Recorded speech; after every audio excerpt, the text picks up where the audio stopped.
Hello, hello, hello, everyone. Welcome to the stream. Let's add 3Dub. You keep disappearing, 3Dub. What is going on? Yeah, I keep pinging my trying to reconnect What is my happening? camera. I keep seeing you vanish. I'm like, where is 3Dub going? Where is he heading? Every time I hit my camera, it basically disconnects everything. So I'm like, okay, what? So what do you mean hit your camera? Like, is it somewhere where You know the button whatever? that turns on the camera? Every time I hit it, it shuts off everything. Oh.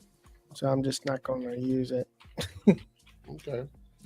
I am setting up the goals for both streams. We're going to do 10 super chats of any tier in the Reloaded channel.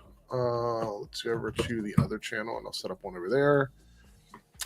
I'm going to go over everything we're talking about in just a moment, everybody. Hope everybody's having a good night. By the way, I forgot to do my normal spiel. Welcome to the Nocturnal Nerdcast, Pop Culture in the Dark, the most popular podcast at this time of night ever in the existence of podcast. And I think you people need to understand that when you're here, you are hanging out in the best place you could possibly be. I think that's overselling it just a little bit. So, all right. Hello, everyone in the Reloaded channel, everybody in the Debunks channel. Glad everybody here this evening. Let us talk about what we're going to be discussing tonight. Okay, so we have so much. I already showed 3Dub. We have so much. I compiled all of the quotes, all of the information I could possibly find to talk about for Marvel tonight. This is going to be primarily a Marvel stream. We're going to be talking about Fantastic Four. We're going to be talking about the future of the MCU. It's just a lot of stuff. There's also some information from DC as well, but we're going to save that until the end because if we don't get to that tonight, we'll just talk about it on another stream. Okay? So tonight we're going to focus on all of this Kevin Feige stuff. We're going to take a look at the toy line for Fantastic Four. We're going to look at the Funkos and the Hot Toys for both of those. There's a cringy interview from Fantastic Four. Apparently, somebody used ChatGPT to go into the interview. Did not go well. We might watch that trailer. If I don't know if we're going to get to it, but if somebody super chats and says watch the trailer, like if they do a $5 super chat and says watch the Predator Badlands trailer, I will 100% put it in my tab. We will get to it. But as of right now, it's kind of iffy. I want to, but we'll see. What else do we have? I have a few things bookmarked, right? The rest of this week, we're going to be doing Thursday night will be a no spoiler review of the Fantastic Four. And we'll talk about any remaining DC news we don't get to tonight if that happens. But I'm hoping to get to it tonight, but there's so much stuff, you guys. So much stuff. This week is crazy. Look, when we talked last week, 3Dub, and I was doing like multiple tiers for multiple things. I'm like, we're not going to have anything to talk about on Monday. We're just going to talk about the little bit of Fantastic Four news that I have. And then we'll have to do a bunch of like stuff. But we can't even do that tonight because there was like a Deadline article from Kevin Feige. There was a Hollywood Reporter article from Kevin Feige. There was Matt Shackman from Fantastic Four did an interview with Hollywood Reporter and Deadline. Like, there's red carpet tonight. We might see some stuff pop up as we're streaming from the premiere. There's also was like, hold my beer. Reactions we're going to talk about. There's a lot. Marvel was like, hold my beer. Watch this. Yeah, I did not expect this much stuff to come out. So we're going to be going over all of it that I can. Okay. I will mention anything you missed. All right. Oh, wait, hold on. 3Dub. Oh, good. You can pay me back now.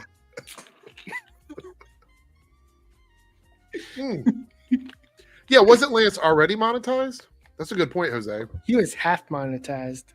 Well, he was monetized and then half monetized. Now he's fully monetized. Got it. My interview with Anchorman. I haven't been able to lock in anything. Lock in, is that the right word? Like I said before, I don't have a ton of free time.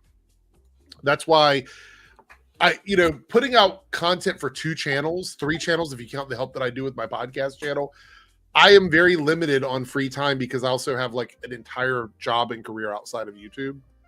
So I will try and get to it as soon as I can. I want to do it, but I don't think I ever confirmed that, Ethan. Why would I confirm an interview at the exact same time that I do my stream on a Monday?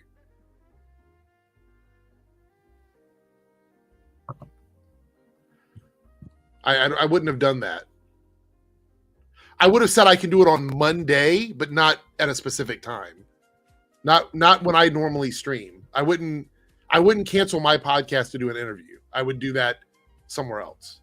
Apparently, Lance wants you to throw him under the bus with one of his videos and debunk it. I mean, we can do that here, actually. You can do that on this stream if you want. All right. So the goal tonight is 10 super chats of any tier. And we're going to be coming up with some cool stuff for you guys to pick from. And that'll be used for either an upcoming stream or during the downtime. We've got a lot of downtime coming up. So, yeah. 3Dub, what happened to you? I know. That's what I said. Tomorrow. It's tomorrow. Yeah, but you said you weren't going to be here. So a lot of people. Yeah, it's 5 a.m, so I'm just going to stay up. Okay. As far as I know, Darren and Jake will be coming into the stream. However, I don't know when. I just know they are. Let's start out with some DC stuff. We got a ton of Marvel stuff, but let's go ahead and start out with some DC stuff.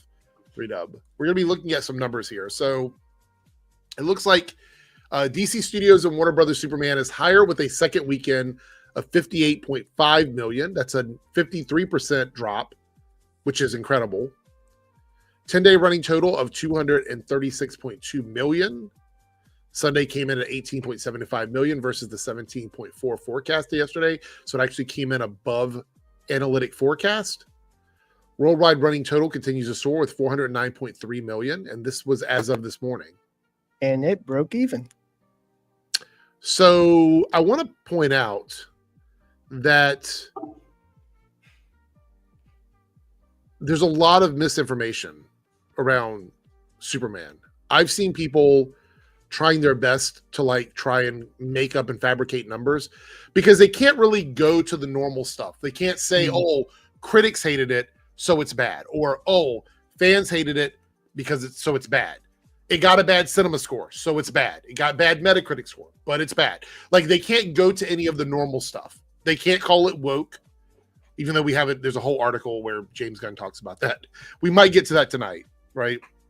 But I have a feeling over the next few days, it will get close, if not past 500 million. Now, that is the number that most people were tossing around as what the studio wanted from the movie. Was it for it to cross 500? And the high end was 700. It could still jog to 600 million plus. It can still fly. It could still fly. It could still do that. But I think this movie has proven what DC wants. And the reason why, you guys, is because we're getting news about upcoming projects. We're actually getting updates now. We're getting updates about Wonder Woman. We're getting updates about Supergirl. We're getting updates about stuff that may not be happening. So all of that stuff is coming out now because of the success, the shift from the DCEU to the DCU, the success that DC sees, the success that Warner Brothers sees. So I think that's what we're seeing. We're seeing the effects of that. We're seeing the ramifications of that. By the way, I have a little bit of one of my favorite drinks over here. So I'll be doing some tiny glasses of this while we're streaming. If things go off the rails, you know how that happens. But anyway, I would like to say that I have faith that this movie will go beyond the 500 million. I want to believe that it can, and that the studio will see that as a success story. And I think, honestly, what we need to do moving forward with a lot of movies, a lot of films in general, is sort of reduce what we expect from them financially and just go in and enjoy it for what we want. Go in and enjoy the movie for what it is and not worry about how much money it's going to make. Because if you're worried about how much money, like why do people care so much about how much money a movie makes? That's such a weird thing for me. Feels like a competition that people like to basically compete in, like say their movies. It's like basically at this point, yeah. you know. Hi, Darren. People were asking about you, and I was like, Darren's coming. He'll be here. They were worried. But this is all good news. A 53% drop from one weekend to the next is, you couldn't ask for better than that from a studio. Like, and we're going to weekend 3 already. Yeah. So like that is incredibly. Yeah. It also sounds like we're not competing with dinosaurs anymore. It's on. I actually, considering we have so much Marvel to talk about, I actually pulled numbers for F1 and Jurassic World. And it seems like we might be having a somewhat successful summer for some film franchises. But we might get to those. We have so much, like I keep saying that we have so much to talk about tonight. We just do. That's the reality of it. Yeah. And if you guys want to drop in the chat and add stuff for us to discuss in between segments, remember you can super chat to support the show. And there we go. All right. So, oh, look at Maddie there dropping in with a super sticker. I can see the super sticker on my channel, which is a fantastic. Looks like a little hippo spinning around in an office chair. But StreamYard is stupid and they don't show it. But thank you, Maddie, for the super sticker. I do appreciate it. I love your super picture. Generous tonight. Yeah, it's a great super sticker tip there. There's nothing big in August, Sheldor. It's a very dry month for movies. However, we're going to be eating good on TV, so there'll be stuff to talk about. I'll say this: it's big for families, right? Mm-hmm. Because you have Bad Guys 2, which did relatively well. The first one did fine. Are you okay? It's finish what you're saying, and then we'll talk about it. There's Bad Guys 2, which I don't think will be amazing, but I think it'll do okay, and then Freaky Friday 2 as well. So Freaky Friday 2 looks really cheap, but it'll probably do well because it's an inexpensive movie for them to make. Yeah, so it'll do fine. I am having a fireball-y drink right now. So did you burn your mouth? Sometimes, yeah. Yeah, I have to lock in yours truly for sure. No, I actually wanted something else because we've been like hanging out all night just doing stuff around the house. And I was like, I just want to chill and have something to drink or whatever. And so this was the only thing I had in the house at the moment other than like wine. I didn't want to open a bottle of wine for myself because that's crazy.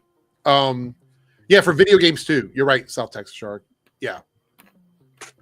All right. So I don't know when Jake is going to arrive, but let's go ahead and take a look.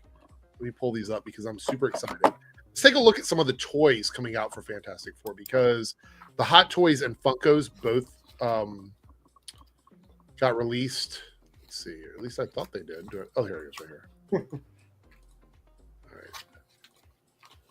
Let's take a look at some of these. So this is the Invisible Woman, Herbie, and Franklin Richards Hot Toy here. It's kind of cute. I think Herbie's going to be a big success with kids.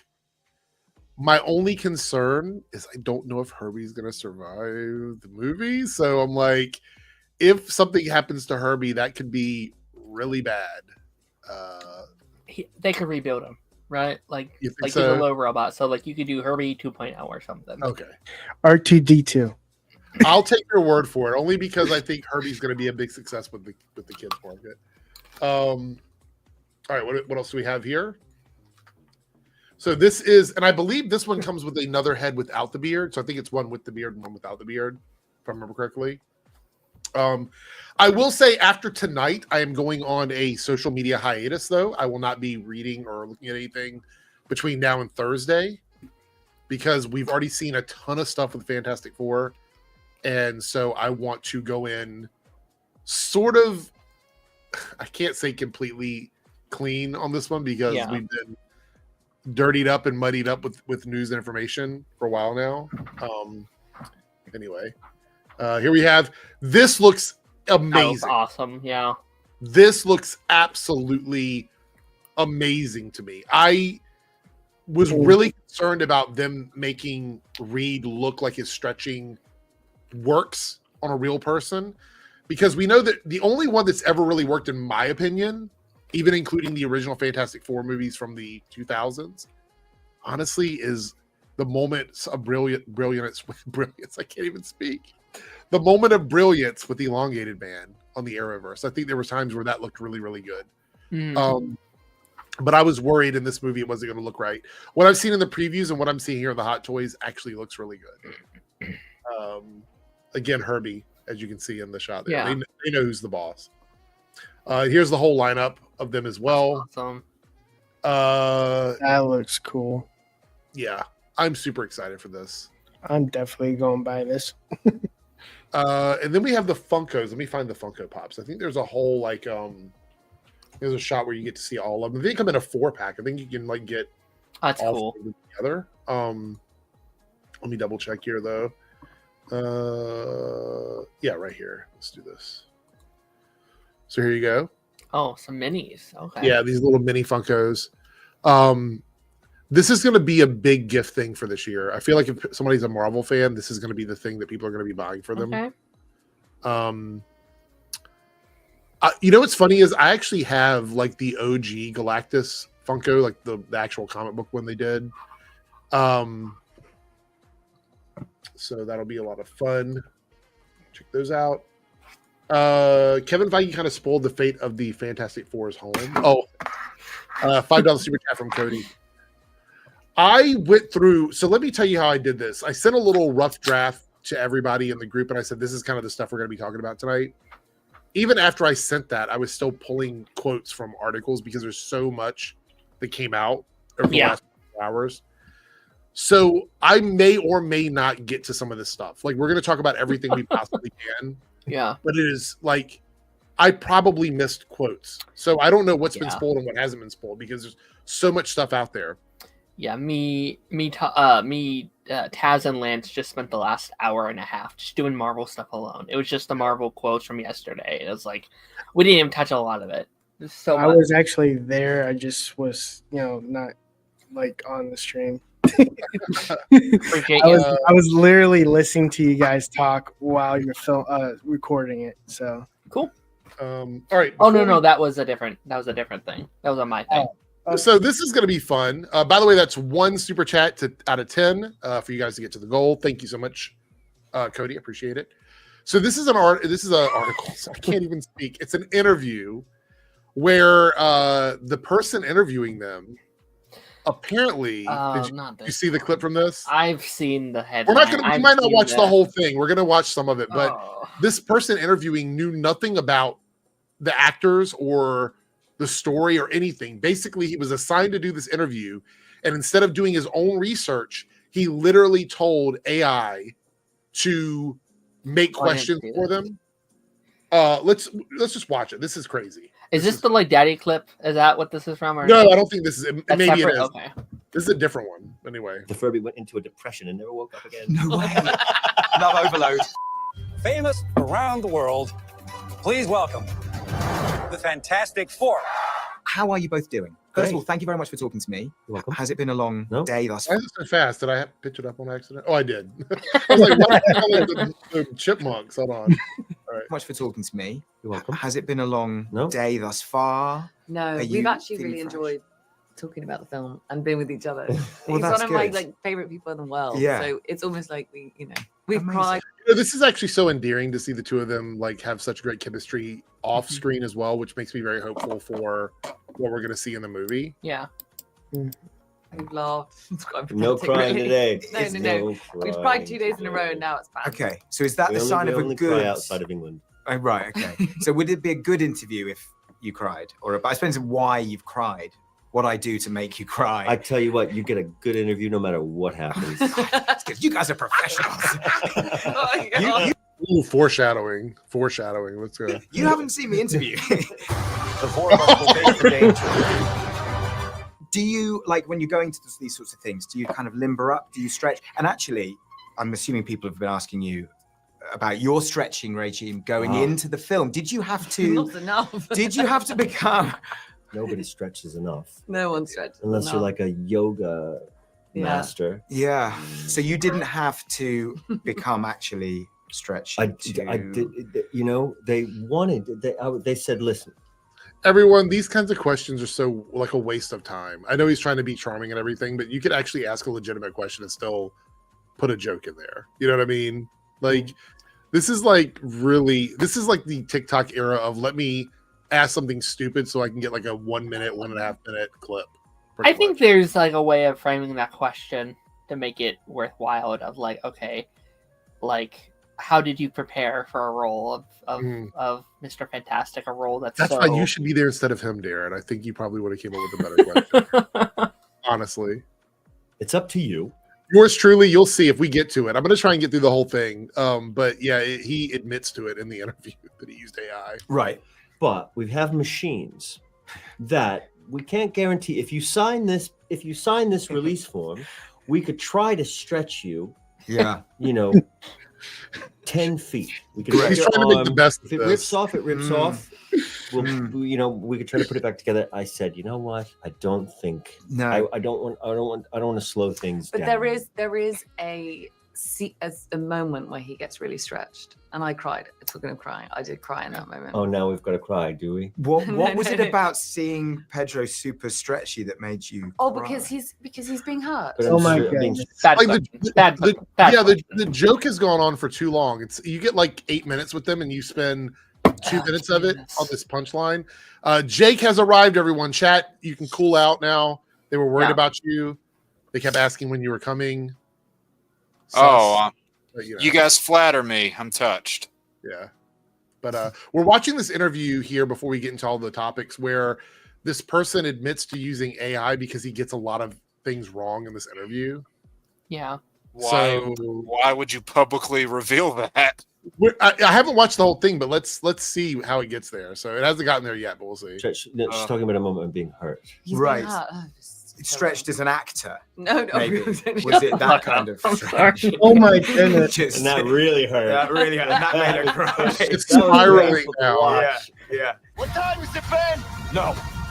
What time has it been? No, Johnny. You do all have very different superpowers in the films. One of the things that's great about the Fantastic Four. If you were to rate them though, or rank them from best to least best, because obviously, I mean, invisibility Okay, and fine. like force fields. Love. That's good. That's strong. Stretchy, but also kind of indestructible.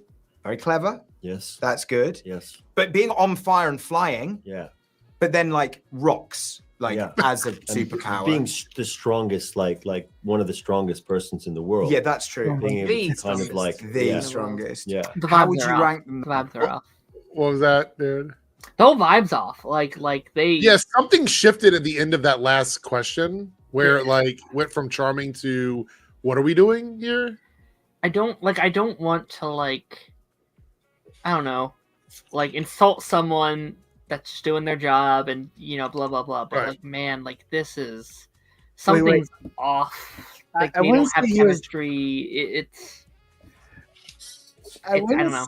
wouldn't say he was doing his job because he basically cheated at the whole. Well, that aside, yeah. I just don't like insulting people when I don't know if I could do better. It's kind of my basic. I will say this: my also, only issue with what he's doing is that at a certain point it goes off the rails, and he admits to not knowing what he's doing by using AI, and that's a little like. It also doesn't sound like he knows what he's talking about So here. if you Like, use AI, it's like if you're using AI knowingly if you don't have that deep of a knowledge about what you're talking about, and if you're clear about that, then that's one thing. But if you try and use AI to, spin a false narrative or put on a persona that, gives them the message that you know more than you do, but that you're trying to say something is something that it's not, that's when AI just gets it, when it just goes too far. Yeah. Well, also, I've said this before. Like, I think things like Grok and Chat GPT and all these other AIs are really good with menial organizational tasks. So like, if you have a bunch of things that you want to do, and you tell it, "Hey, organize this for me and give me like a good format on this or whatever," it's good at doing that. But when you're using it to create generative stuff like questions for actors and stuff like that, you have to double and triple check everything it does, because it pulls from things that may not be reliable sources. And that's it the problem. And it could compound back on itself too. Right. And Yeah, like when you said that this was like a AI interview, my first thought is like I thought that was the like narrative, that was his little game that he was going to do with the cast. Was like, hey, I pulled up this like AI questions. Mhm. Can you tell me how good they are? Because it is a movie about like the future and like Right. robots and stuff like that. Like I feel like there's a If you're fun transparent about it and that's what you're doing, you can say that. Like you could. You honestly it's should like- have done Right, that. Or if these you're AIs clear act about real that, then or that's something. fine. Yeah. Yeah. So let's see where he goes with this. So if you were going to put them in order from best to worst, I love the force field disappearing act. I just love it. I love think it. everyone likes. I think everyone likes that, to be Mhm. honest. But it's a tie with flying, isn't it? People have said. Yeah, but then, Yeah. but you fly and you're on fire. Yeah, but That's you can like, still- he doesn't fly if he's not on fire. Yeah, it's not like he could romantically take someone. but on he like a does spin. carry people when does, he but- makes his front less hot. Only he because seems to. Yeah. no, You it's know? not something he does. It's the suit that I have built. That's genius fine. himself. Genius, yeah. How are we feeling, fam? How are we feeling about this right now? He makes his front less hot. By the way, we're Oh. almost halfway through his time with them, and this is what he's chosen to like. He hasn't asked any genuine questions yet. Right. Yeah. The That's real what it is. superpower is your It's brain. like- Otherwise, Anti-blam. you'd be hurry. It's all It's an my anti-flammable tinkering and Yeah. Yeah. and inventing that Yeah. has made it so that he can zoom around all I over think the people place. to No rate them. I think thanks, I've been generally given. speaking, I think Johnny's and Sue's are tied. I think yours is next. I think people. The only reason people find the Ben thing hard is Mm. because that's his struggle, right? Like Yes. that's his beautiful existential, Yeah. metaphorical.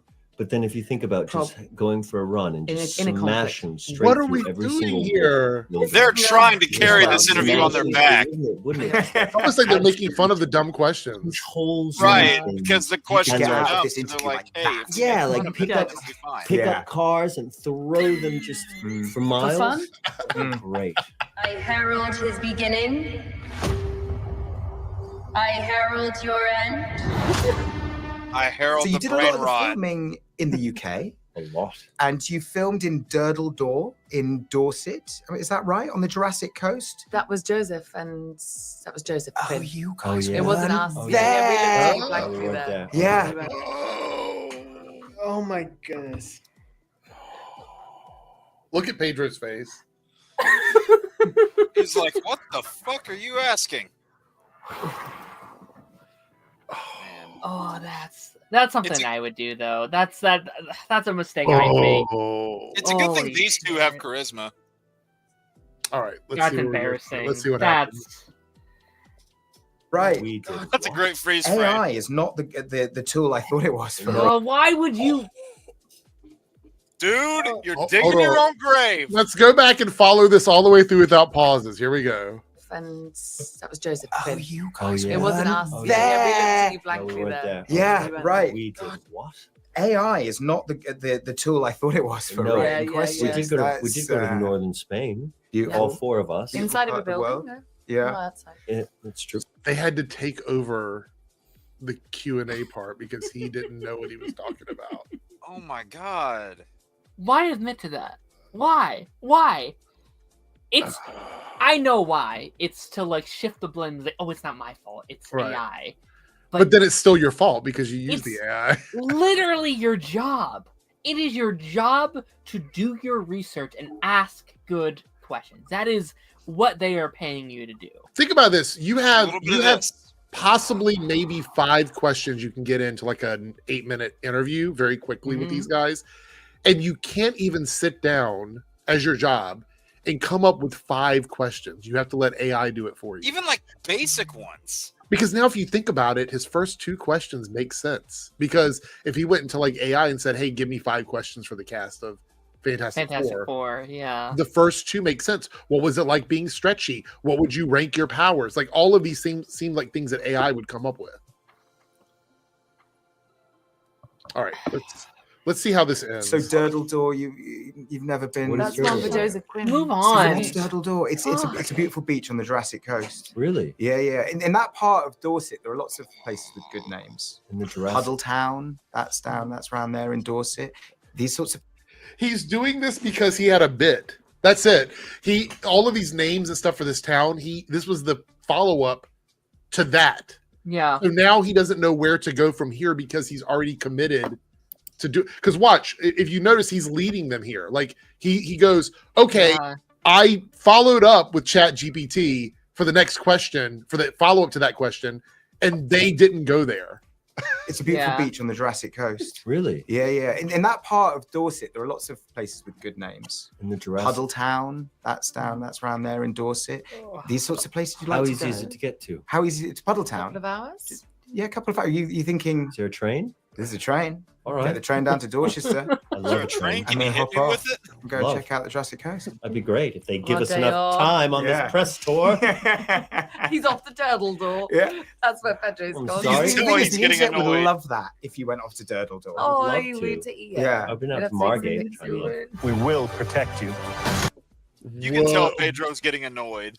So my question is, like, you have all of these reporters that would love to sit down and talk about Yes. this movie that genuinely want to speak to the actors, And that Yeah. know and you what they're give it to talking somebody about. that can't be bothered to do anything more than go This- with AI. Those No, guys no, actually this know what they're talking about too.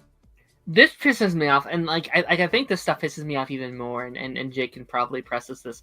We have friends that do this as a job, or like want this as a job. This would be their dream, is to be doing this, and they could do a million times better. I know they could, and Yeah. these opportunities are given to. I've seen them do it.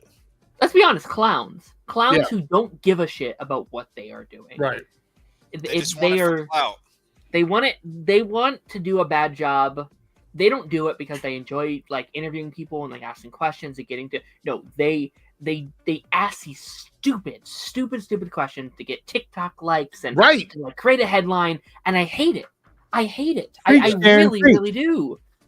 Fuck. I mean, I could go on like a 5-minute rant about this, but it's just going to be expanding all of what you said, and I really don't want to give this any more attention than it deserves. Yeah. The internet can't decide whether it wants you to be boyfriend, daddy, dad. It is or- the or daddy just- one. It is. It was from this interview. Hold on, let's restart this. This was the guy that did that. The internet can't decide whether it wants you to be boyfriend, daddy, dad, or just best friend. Now, in the film, you play a real life couple, right? What kind of husband Real life? would Pedro make? Oh my god, are you kidding? Did he go method? Was he cooking? Were you just bickering all Did the you time? see his face was when the he kind asked of that? dynamic? Hold on. Did you see Pedro's face when he asked that? Let's go back. Look at him. He looked at Vanessa and went, "Did he fucking just ask that?" Okay, let's run this again and keep an eye on Pedro's face. Wants you to be boyfriend, daddy, dad, or just best friend. Now, in the film, you play a real life couple, right?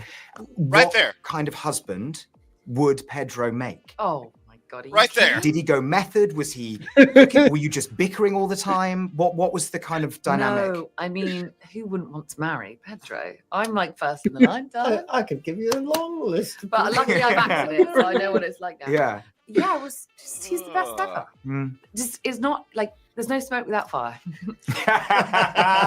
And with this guy's an absolute smoke show. So Yeah, exactly. there's a lot of smoke wafting He's around. smoking. Yeah, amazing. Look at the two of us and decide who's smoking. Oh my god, this is such a cringy interview. And We I don't have a blame thing on our them. show that I do really awkward interviews. I think that one wasn't too No, it was bad. great. It was all right. It was- I mean, it was- Oh my it's short. The God. questions were unbelievably painfully generic, but But did that's you my fail job. if it wasn't awkward?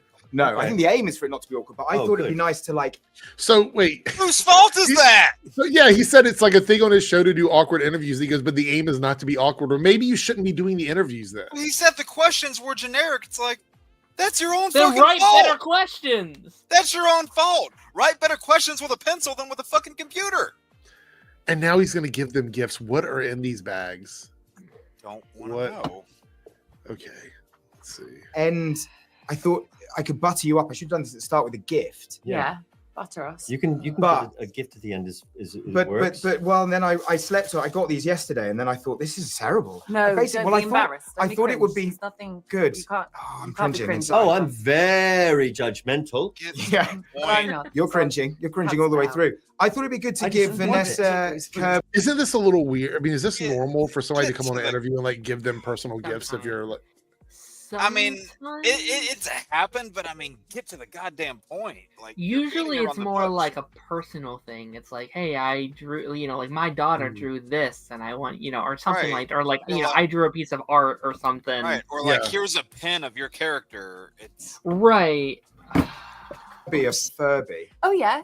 Because now they have to Kirby a carry Furby. around all the Kirby a crystals. Furby. Vanessa Kirby a Furby, and then I Okay. There's thought also you a toy won. called a Kirby. It's a Furby. Closer. you got her a Really? fucking Yeah. Furby. Sounds like What And I year got is you one as this? well, Pedro, because that's purple That's for Pedro. That's how I bullshit. knew which one was in which. Yeah, perfect. Go to move it. Yeah, you can wear that as a Oh, cravat, no. Mr. Fashion. Oh my god, it matches the socks. So if you press the top, then they should like speak to you and stuff. Wait a minute. He's leopard print guy. Do you know, are these back? Yeah, Because these press his head, press the top of his fur. What do you Are think? these back? These I were don't very know. I don't popular know. in the Yeah, they are in where I live in East London. They're Hickory. super trendy. Yeah. Furbies are really making a comeback. They're Furbies, aren't they? They're fur- Fucking Furbies. Oh my god. Because it sounds like Herbie. I hate that. That's probably right. You know what? I think that's what he said. I think he said Yeah, it Furby because is. it sounds like Herbie. But my issue is you have a time with them, and this is what you end up doing for your 8 minutes. Ugh.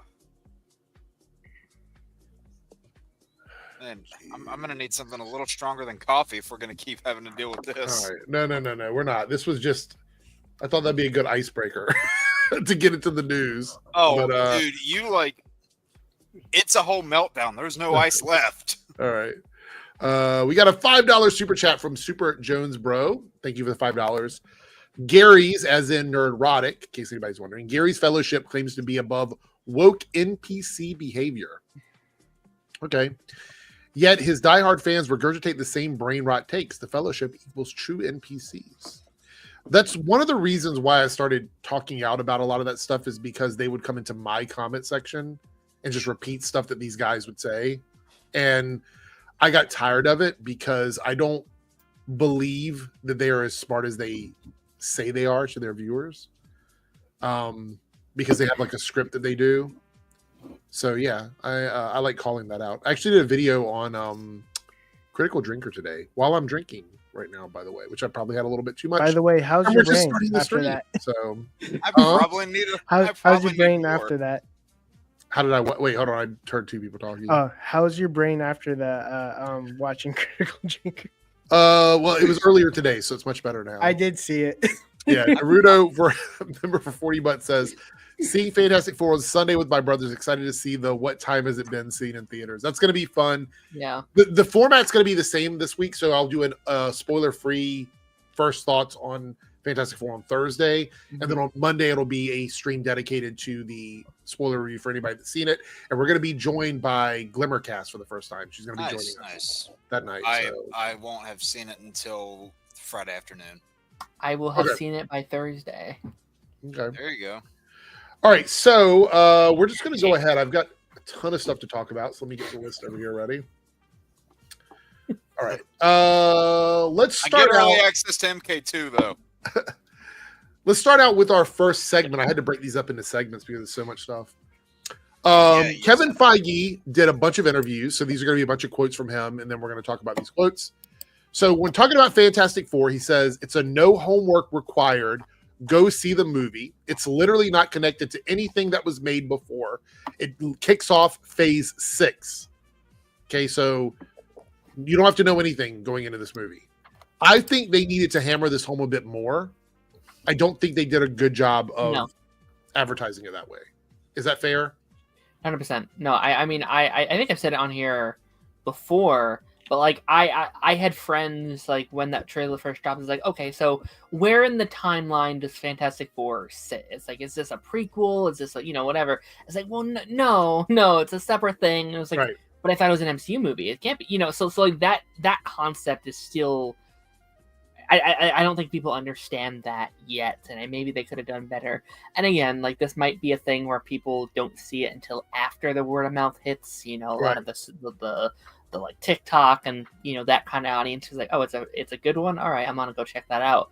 But yeah, I definitely agree that maybe there should have been a better distinction, and I'm curious to see how they open it up. Do they explain what we're doing? So the problem is that the marketing did what we just watched. Like there was nobody was asking them these questions. Like, so they didn't really have a chance to discuss it because you had people giving them Furbies and using Chat GPT. That kind of reminds me of what the first, to go on to Darren's point, what the first Guardians did when it came out, because like when it released, it kind of released in its own isolated side of the Marvel universe, and that way, if it didn't end up going good, then they can just leave it alone on its own little separate quadrant, and then they connected it to the stuff later on. And like this is going to be, I assume, done in somewhat of a similar way, where it's releasing in its own little section, and they're going to, obviously connect it to the bigger picture coming into those. There's actually some information about that here in the article, so it kind of clears that up a little bit. So he goes on to say it's our 37th MCU film, and yet really the first standalone we've done since Iron Man. That's not true at all. Fucking bullshit. That's not true. That's a quote from Kevin Feige, though. That's from him. That's not true at all, though. That's flat out not true. Captain America: The First Avenger, Thor.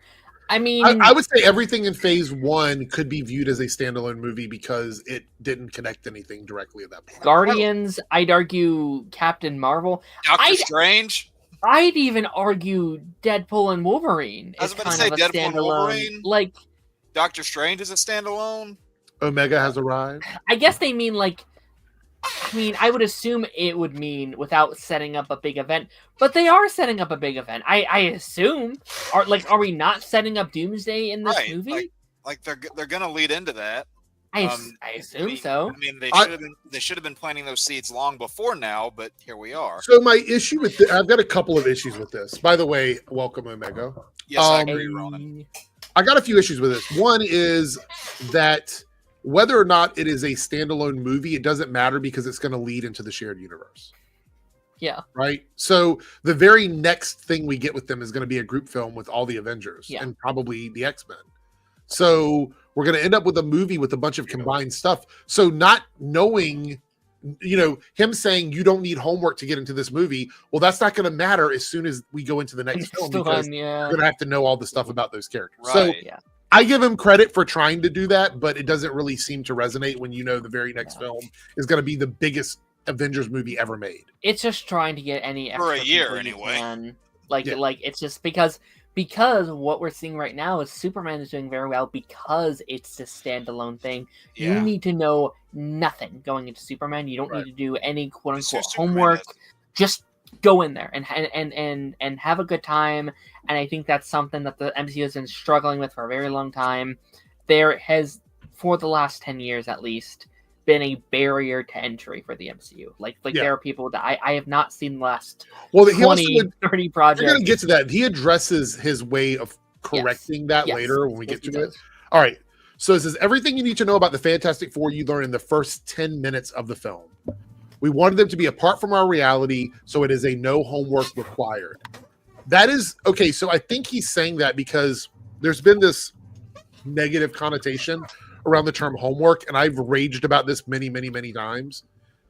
I don't think of it as homework because I love all of the stuff that I'm engaging with, so for me, that's not homework, right? But I know that there is a narrative around that word. Well, my thing is this, why does it feel the need to, catch you up in the first 10 minutes and explain everything rather than just letting the movie do that over the course of its runtime? Because I don't think the Fantastic Four are brand new by the time we meet them. I think he means in the sense that they've had their powers for a while. All right, I think they're established, but I don't think you need to go the, spoilers, I guess, route of another movie where you just throw a bunch of Star Wars style text up on the screen telling you what happens. You can just. Do you think that's what they're going to do? Do you think that's what's going to happen? I hope not, personally. If they can just fill in the gaps through like Mhm. carefully placed lines of dialogue here and there, that I think does it much better. Yeah. I mean, I've pitched, I think Fantastic Four might have a little Watcher cameo to be like, this does not take place on the Earth that you know, or something just to like And The run down Watcher, people. or maybe if you want to tie into the whole Avengers movies that are happening later, right. I've been predicting the Beyonder. Maybe. I actually think we're also going to see a situation where this might be the word of mouth thing, where people see it that first weekend and they tell their Yes. friends, like, you don't have to know anything, you can go enjoy it, have Yeah. fun, whatever, and then people will go see it that second weekend. Because the truth is, this movie's going to have at least 4 to 5 weeks of really not much competition. Yeah. Yeah. Like, Yeah. comes 'Cause out in August, Um, there's like nothing. right. Do we know the budget? Is that like 200 million? Is that what I this think is? it was a little bit less than that, actually. Okay. Let's see. I believe it was like 180 to 200 is what they said. That's not bad for Fantastic Four. Like, Rumored to similar. be north of 200 million. Rumored, right? Unless there's a literal like statement from Marvel and Disney, then I don't buy that. Yeah, that's gonna be interesting. I mean, I think similarly to Superman, that's one of the superhero movies. I was like, yeah, that can have a little bigger of a budget. Those are characters that are made. They're like, there's a lot of special effects that need to be done with Fantastic Four. Right. Yeah. Comparatively to like Thunderbolts and Captain America, it's like, why is the budget so high? Also, want to point out that the Fantastic Four embraces a completely fresh, retro-futuristic 1960s aesthetic on Earth 828. So we have a designated Earth number. Yeah. Okay. I don't know how much that matters in the actual context of the film, but it's not on the main continuity Earth, obviously. It They've been says throwing out Earth names in these movies before, and they haven't really mattered. Yeah. And the film echoes Stanley and Jack Kirby's original comic book intention of a family-centric, character-driven story of outsiders. That's the vibe of the movie. Also, for cross-reference, Feige's no homework mantra is echoed in James Gunn's Superman approach, as you were talking about, Darren. Standalone origin tales for new audiences. I wouldn't say it's an origin. I mean, it is an introduction, but I don't know if it's an origin story. The retro future vibe also sets it apart from the typical modern superhero affair, which would be a big discussion point for fans. I know a lot of people have talked about this. I think making it a sort of it's retro futurism, but putting it in the 60s and giving it that sort of time period does make it different and interesting in a way that we haven't seen in recent superhero movies. I mean, leaving aside the fact that it's a superhero movie, just look at the aesthetic and the vibe and the tone that the film has overall. Yeah. You don't really get movies made in that way anymore, so it's kind of an anomaly just in that aspect. Like leaving aside the comic property, just that tone, that overall vibe you get from the film, the soundtrack that kind of sets the style of the movie. So you don't really get ones like that anymore. Marisu, it's like retrofuturism. So think like not quite the Jetsons, but in that vibe. I know that's probably dating me a little bit, but like we're talking about like old school sci-fi mixed with like a 1960s, like those pulp sci-fi book covers from like the 60s and early 70s or so. What futurism was thought to be back then? Actually, the entire cast from like all the other movies, I think, are supposed to have cameos in the movie, like in background scenes, like all the. Well, even the cast from the Roger Corman movie were invited to the premiere, which I thought was really cool. But I've heard, I don't know if it's true or not, but I've heard they all have like background cameos in this movie. So did you hear who attended the premiere tonight? I mean, there's a lot. I tried to bookmark some of it, but who were you thinking of? Frank Grillo. Yeah. Oh yeah. I thought that was really funny. After talk shit about Marvel. Yeah. Yeah, it's like, it's you know a what? cameo, I don't know. He's like, I don't work with you guys anymore. Imagine if Crossbones was a fantastic. Yeah. A couple of things to talk about before we move on to the next part is what do we think no homework means for longtime fans? Do you think that's going to be a detriment, or do you think it's going to matter at all? Because we've watched everything MCU multiple times, and I'm okay with like this sort of jump off point for the Fantastic Four. Yeah, I'm fine. Yeah, I mean, like you said, it won't matter in about a year, like year and a half. But like, I think for a movie like this is fine. This works. I think this is a strategy. I think long term is going to be very helpful for some of these movies. I think doing a lot more. I think finding that balance is what's going to be important. Is like creating these standalone stories that feel connected to a larger narrative. I think finding that balance. I think something like, like I think something like Ant-Man does that really well, because that's a movie that really feels like it's part of a larger world, but you don't need to experience any of the other larger world to love that movie. So I think something like that would I mean, kind of to be be cool. fair, until Doctor like Strange kinda works that until the same way. crossover happens, Guardians feels like it's in a separate little bubble. 100%. Yeah. And like I said too, like whenever before Strange gets brought into the world, he kind of feels standalone too. Yeah, you can say that. Let's see what else I have over here in my notes. Oh, do we think this is a blueprint for future MCU films? Like, are they going to do more standalone movies like this, or do you think this is just for this one movie? Sort of. So standalone, not so. Yes and no to that. I would like to see more of them kind of adapt their own unique style, because the early MCU films leading up to the Avengers, they all kind of had their own unique style, and then when you got to the Avengers, it was a blend of all those unique styles. Too much alcohol, Eric? Oh, what are you drinking? it starts with fire, it ends with ball. Nice. No, it's not my favorite, but it was all I had at the time. So okay. I was about to say, I knew you got better taste than that. I have tons of better taste. This was specifically for a party. I have a thing over there. It starts with new and ends with Amsterdam. All right. No, so let's, go ahead. Finish what you're saying. Like, I think they'll have their own standalone styles, but won't feel so disconnected from the plot. Right. I think also what we might be leaning to is like individual franchise stories that aren't necessarily like a big, 7, like all of them coming together. And I think that will happen. But I think like X-Men will feel self-contained in the X-Men franchise. And that's like Guardians. 7 movies straight. And then you could do like, I think the Avengers, I think you could do a series of Avengers that's just them and them going on their adventures.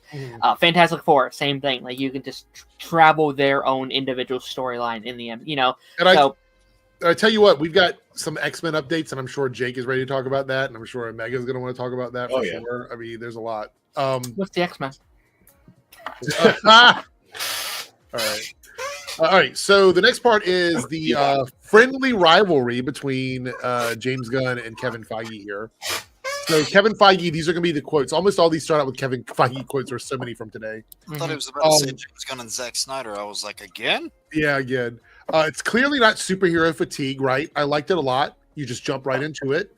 David Cornsweat was awesome. James and I texted. I said how much I love the movie. He said wouldn't exist without you guys. Aww. That's so it was nice there. And what this does is this dismisses the fatigue rumors, which I still think is a fallacy. I think we're dealing with a cinema fatigue. Like I think there's a lot of other movies that are underperforming. Superhero movies are just the most noticeable because they typically are the big blockbuster movies. Yeah. But there's a lot of films that are suffering across the board. F1 is also not. People just aren't watching movies nowadays. Right. That's simple. Yeah. We need to have a whole stream about that at some point because there's so much we can talk about. Because you don't have to wait 3 months to access it anymore like you used to. Yeah. Let's see. So do we think that the MCU success over the years has influenced the broader superhero genre in this new DC world?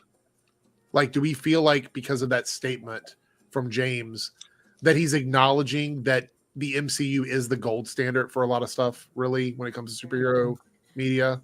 I mean, they're Goliath. I don't even know if I'd say just superhero media, because a lot of these franchises and IPs that you don't think could contain their own sort of big joint together franchise have been trying to replicate it. They tried to do it with Scoob, for God's sakes. Like, you don't think that sort of thing would happen. Monsterverse. That was influenced by Marvel. Yeah, I mean, I think the MCU has become the like Goliath of the film industry, and I feel like everyone's either wanting to be them or take them down.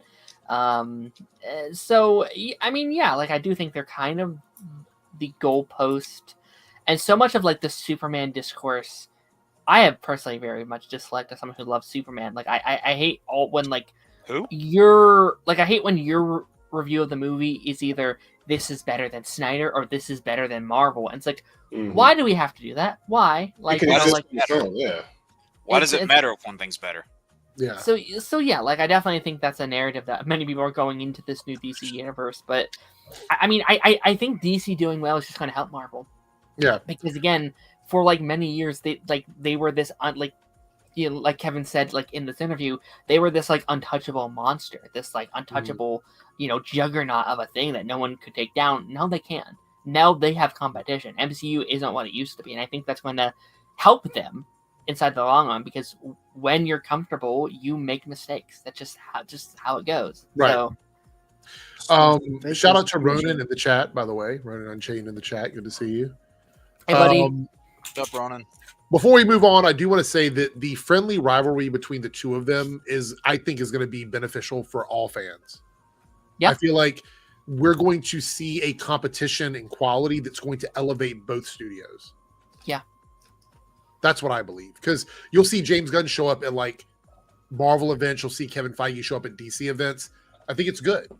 I think it's a good rivalry, in my opinion. All right.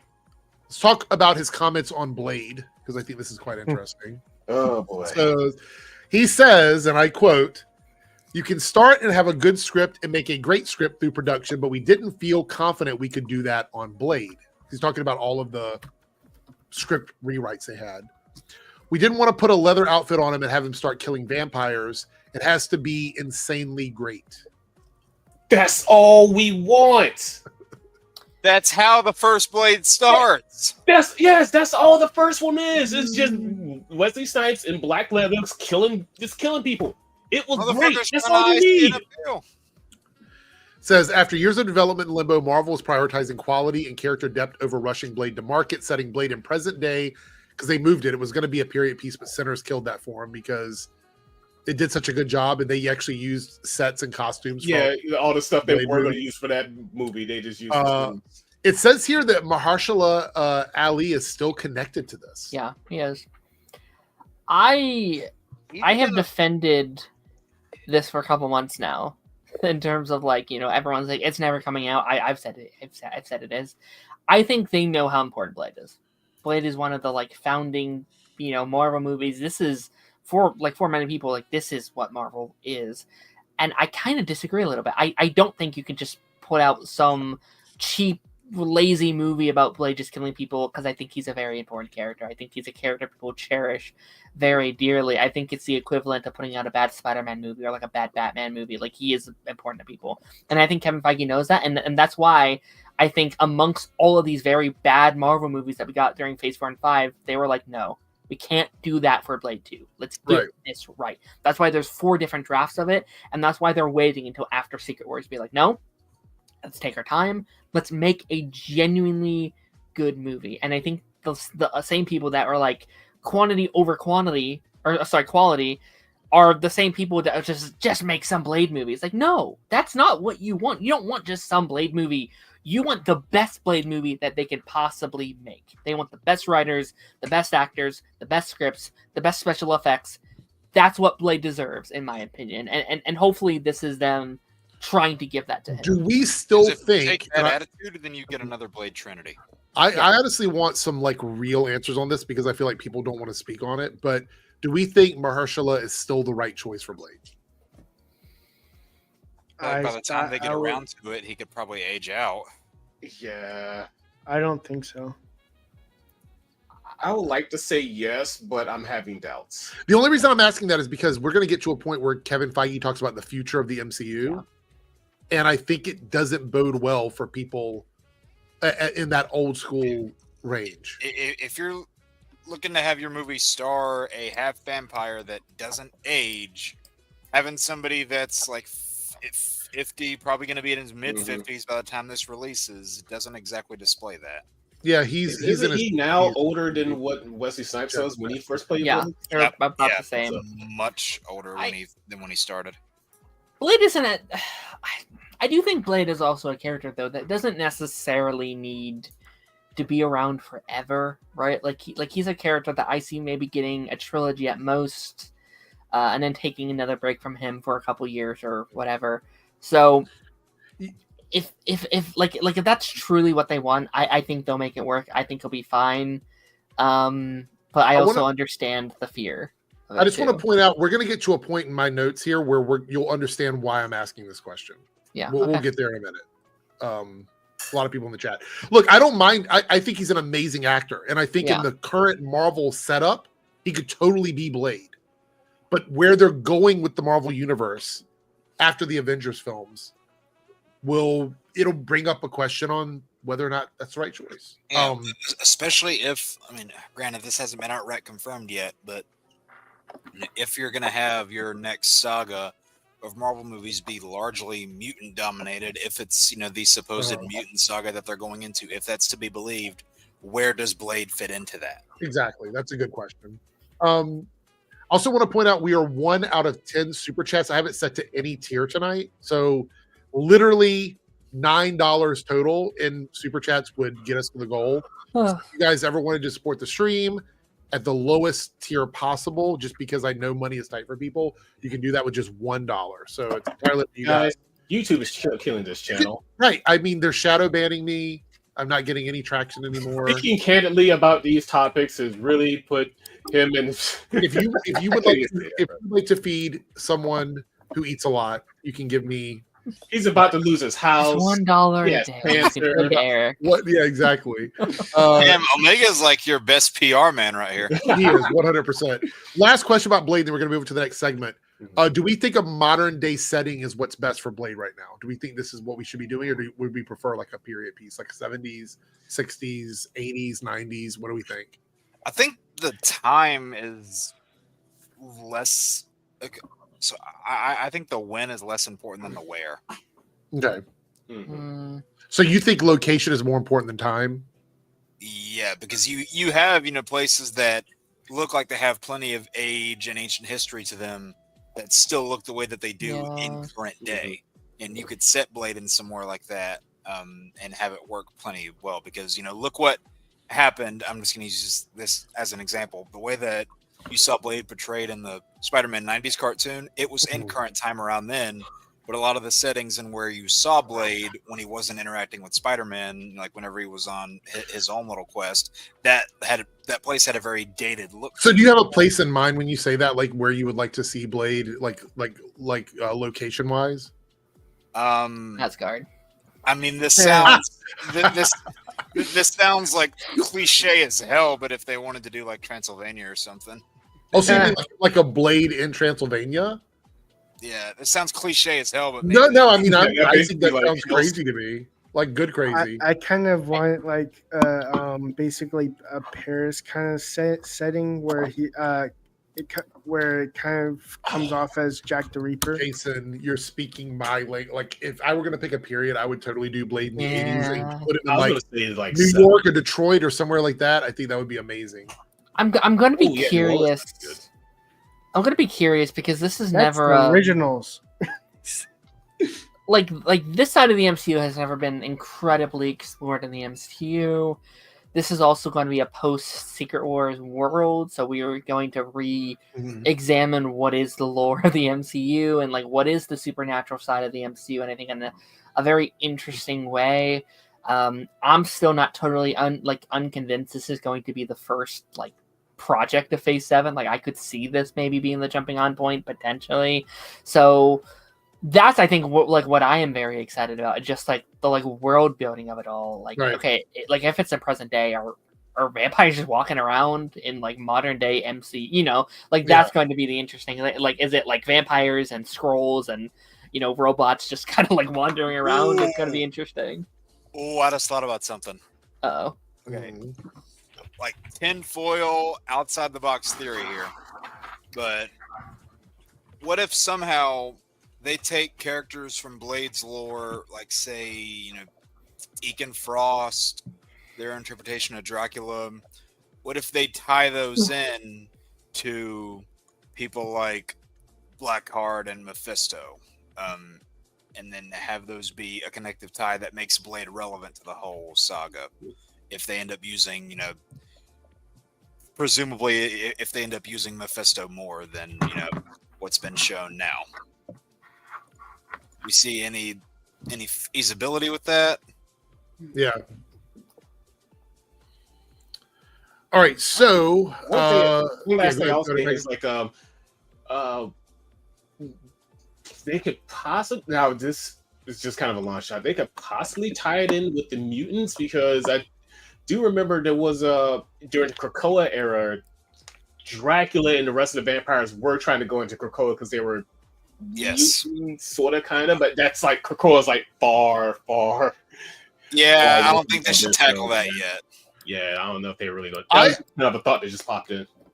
There is, again, we're going to get to it, but there's an interesting thing they're planning on doing with the MCU. I actually think we don't even need to do that. I think we have enough characters that we have not explored that we could totally just continue the MCU and introduce like classic characters, the X-Men lore.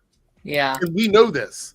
There are decades and decades and decades of stories you could tell with the X-Men that would keep the MCU running for another 20 years. I was going to say, like, that's enough to be its own long-running franchise. It is, 100%.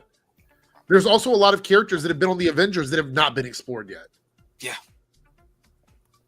I mean, it's just, that's the reality of it. All right, so let's talk about budget stuff. This is really interesting. So Kevin Feige said that Marvel executives met with the teams behind the 2023 sci-fi epic The Creator, in which director Gareth Edwards made for a staggeringly low $80 million, which, by the way, that movie looks amazing if you haven't seen it. Yeah. It's an amazing looking movie. He did it for $80 million. They're trying to figure out how they pulled it off. And then he says, I think everybody's in that state of mind. I think it has to get better. Is AI going to do that? I don't know. I would like to think not. So I think he's reaching out to people that worked with Gareth Edwards to bring that cost down, but still keep it like a human being doing the work, essentially. They're trying to figure out how I pulled it off because they're looking at Jurassic Park being like, hey, man, what happened? Yeah. I mean, there's a lot. So I think the issue is that Marvel and Disney locked in on their style of filmmaking, and they haven't really looked for anything else outside of that. So you have a movie like The Creator where Gareth Edwards comes in and says, hey, I've got this new style where I can do these amazingly beautiful special effects, and they don't cost as much as they do for these other places. And I think that's actually what they're looking to do. That could be a game changer for Marvel. Oh, yeah. Right? Because I think that has been... I do think these super movies kind of have to like shift their expectations of what they're doing, because it's like, if not, they're going to die, right? I like the world of putting out these consistent 200, 300, sometimes $400 million superhero movies and expecting them to be successful is over. Yeah. It is done. The age of $2 billion superhero movies is done. We're never getting that again. Well, I mean, I think the other thing is that everyone would benefit from a lower budget in FX because it would allow the actors to get a little bit more. It would allow the studios to spend a little bit more on advertising. The theaters would get a bigger cut. There's a lot of things that back as much. Right. And it can be done. That movie looks amazing. If you guys have not seen it, I know most people have been here, but if you haven't seen it, the special effects look amazing. And they did it for to be fair, $80 million for that movie is a shoestring budget for the amount of VFX that were in The Creator. Yeah. It's half the cost. It's under half the cost of a typical Marvel film. Then, yeah. So there's that. All right, we're going to jump into probably the one topic that most people wanted me to discuss, which is like Kevin Feige's comments on DEI and woke. I don't know if you guys saw this or not, but he actually addressed it. Yeah, he did. I thought it was kind of wild. So let's listen to what he had to say about this. So Kevin Feige spoke about Kevin Ivey. Poison Ivy? No one's drunk. Yeah. Kevin Feige on diversity and inclusion. He goes, I said this before woke and DEI became a thing. He's talking specifically about like the modern sensibilities, not the fact that it existed, but the modern talk around it. And I'm still saying it after. Marvel is the world outside your window. Our stories reflect real people. When you look at the MCU, you see characters from all walks of life, all backgrounds. So he's saying, like, stop trying to make us do something that doesn't reflect reality. We're trying to showcase people that exist in this world. If a character is someone that lives in that environment, they're supposed to be there. Point blank, period. Like they're like this idea of forcing characters into places they don't belong. It's such a weird narrative. Yeah. For example, we're talking about inner cities and places where diversity is incredibly common. Like you look at Ironheart, people complained about the amount of diversity in Ironheart. That is what the city looks like. The people in Ironheart represent 2 of the people on the cast are literally from Chicago. Yeah. They complained about Ironheart because the internet told them to. That's true. Yeah. That's true. I agree with that. He goes on again. He goes, yeah, go ahead, Omega. Go ahead. Say what you I was got. about to say, they should all be wired. Ironheart should have been played by Ariana Grande, who actually isn't white. I mean, if they really wanted it to tank Taylor it, Swift. It should have been played by Taylor Swift. You need let me shut up. Go ahead. He goes on to say, we'll be telling stories about Tony Stark again. We'll be telling stories about Steve Rogers again. Recasting iconic characters happens in Hollywood. James Bond, Superman, this is nothing new. Yeah, fair enough. Eric, we've talked about this a lot. Yeah. We've been talking about this for a year. So this is included in the same article where he talked about diversity and stuff, which is why I've included it in the same little segment here. But this is him stressing an ongoing commitment to authentic representation, aiming to reflect the real world, diverse as it is. The DEI conversation has been contentious online, but Marvel frames it as natural storytelling and not a forced political agenda. This is very important. Yeah. Because not everything is forced political agenda. Not everything is a forced cultural agenda. Some stuff just is what it is. But the problem is on the internet, it doesn't make sense for people to think about something in context. It's easier to just get mad about every single thing that happens. The same people that say they want to see diversity done right get mad at Ironheart, a show where that is an original character. Just because you don't like she's not a race swap or a gender swap of anybody else. She is the character from the comics. Just because you don't like hearing about it doesn't mean it's forced. Yeah, she's another character with a friggin' super suit. How many characters do we have with super suits? Yep. Like tons of them. Like Pepper's fine though. Yeah. Why is Pepper fine? Yeah. Right. Like, I forgot all about. Why is Rhodey fine? Why are all these other people fine? It's like they get this nostalgia lenses on, and anytime they introduce a new character that was created in the last 10 to 15 years, they fucking reject it. Even though bringing in people from the comics to fill in those things is exactly what they ask for. Yeah. No, it is. Like, look, I've said before that when they were arguing about swapping out race and gender and all of that stuff, they were half in and half out of the argument because they're trying to say they prefer the original and they don't want them to change the original. So in that context, they had that argument to fall back on. When you're complaining about characters like Ms. Marvel and Ironheart and Kate Bishop and these characters who are original characters. Sam Wilson. Yes, these original characters that exist. You can't make that same argument. So that's why a lot of the Ironheart discourse was so forced because there was no argument to stand on. And I have to give it, look, I don't necessarily agree with everything that Kevin Feige says. I don't agree with everything these executives say. But the fact that he didn't back down and go, well, woke didn't work. It was get woke, go broke. And that's why our movies failed. So we're going to have to change it up. He didn't say that. He didn't flip the script and go, yeah, they're right. So now we have to change everything. He says we're going to continue to tell the stories we have been telling, and they represent the communities that they're going to represent. And that's it. Yeah. They didn't flip the way he didn't flip the way they wanted him to, so now they're complaining about it. Trying to say that he said something he didn't. And then we also dealing with the idea of recasting characters like later on.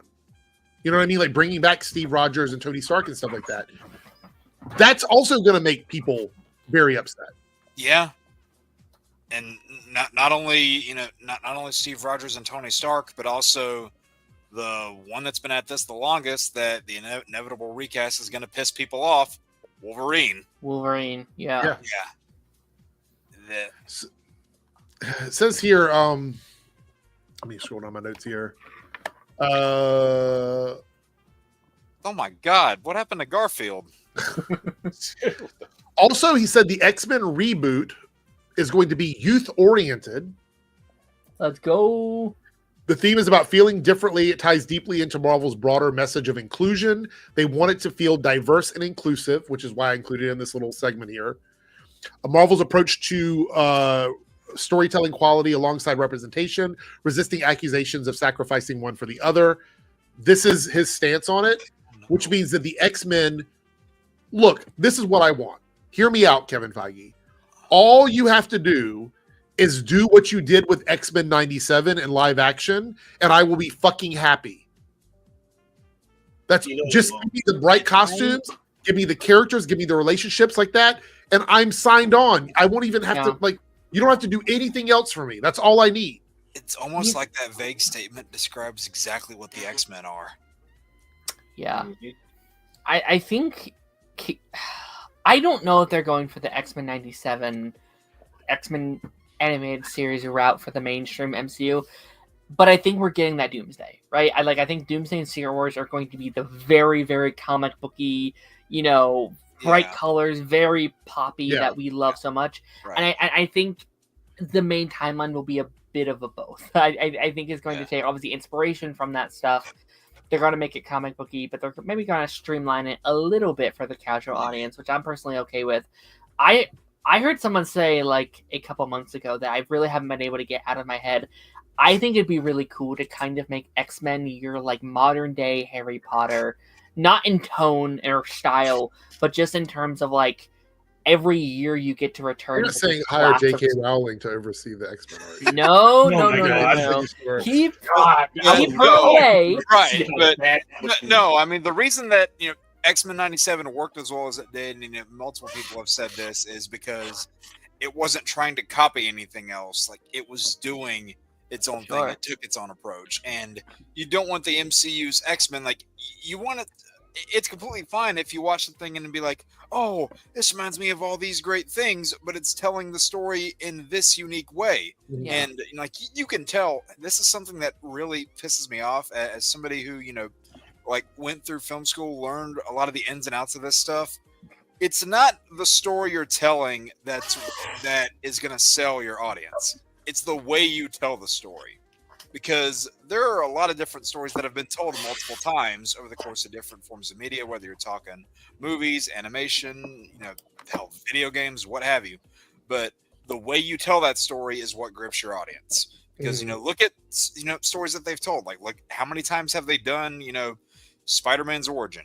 How many times have they done, a Wolverine solo story? How many times have they done an X-Men formation story? Sometimes those grip the audiences, sometimes they don't. It's all about the way you tell it. All right, ran over. That's okay. Darren, did you have a follow-up to your comment as well? Oh, just about like how Harry Potter, like of it all. Like I do think there is a craving for that like young adult getting to grow up with your cast of characters. I love it wouldn't happen, but like I love a world where you can have an X-Men movie every year. Right. Like you come back like every March and there's a new X-Men movie, and you do that for like 10 years and you get to watch that cast grow up and become like adults and and there's a rotating cast that the good thing about the X-Men comics is there's such variety in the team makeup. Like they can swap people in and out. Back in the 90s, I remember when we first kind of got that, because if you go back to the 80s, you would see like X-Men and X-Factor and New Mutants. Those were like the three titles. And then you go into the 90s, you start getting stuff like the Jim Lee era where it split up into like the blue team, the gold team, and then you had so many other like X-Men spinoff comics or characters that were mutants back in that era, because mutants were the hot commodity in the 90s. It literally was the hot commodity. There's so much to pull from that you could really you could dive into it. And I know that they want to cut back on some content, but I think you could actually push the pedal to the metal with the X-Men content, because I think it actually works to do that. Yeah, because like there's not a shortage of stories that you can tell. They haven't branched out a lot in the past, especially in regards to, like villains. They've backed into the corner of using Magneto as the villain for over and over a lot of their things. Now, granted, a lot of the times they try to do something other than Magneto, it didn't really work. Like I think the one time it did was with Kevin Bacon. Darren, I would like to forget about that. But okay, so this right here, I don't want to see this for like 5 years into. Well, look, At Jeffrey, least. I respect you, but I don't want a Dark Phoenix storyline without a Phoenix storyline. You have to Yes, give me because- a yes. proper Phoenix storyline, which is several years long before you ever get to Dark Phoenix. That's what Dark that's what the Phoenix should movies be your messed up. Thanos. That's what the movies messed up both times. They went straight from Jean Grey to Dark Phoenix, but there's a whole phase in the middle where Yeah. she's just Phoenix. She Right. still has some stability. That's why X-Men the Animated Series did it so well, is because you had that entire story stretched over the course of that season, where you had a 5-episode Phoenix arc in the beginning, and then little bits here and there were sprinkled, building up to the 5-part Dark Phoenix arc at the end. Yeah. And they didn't rush it. And even, I can't remember who it was, I think John Byrne said that, you know, whenever they were doing the Dark Phoenix movie the second time around, he said, I don't know how they thought they could do what took us in comics years to do in a 2-hour movie. Right. And Yeah. you can't. You can't. That's why I hated that second X-Men movie so much, because they went from Phoenix to Dark Phoenix in a span of like 20 minutes. Yeah. Second X-Men movie. At the end of X2, right? Yeah, the end of X2. Well, no, they didn't really have a chance to go to Dark Phoenix there, because like she gets quote unquote taken out before you can really figure out what happened.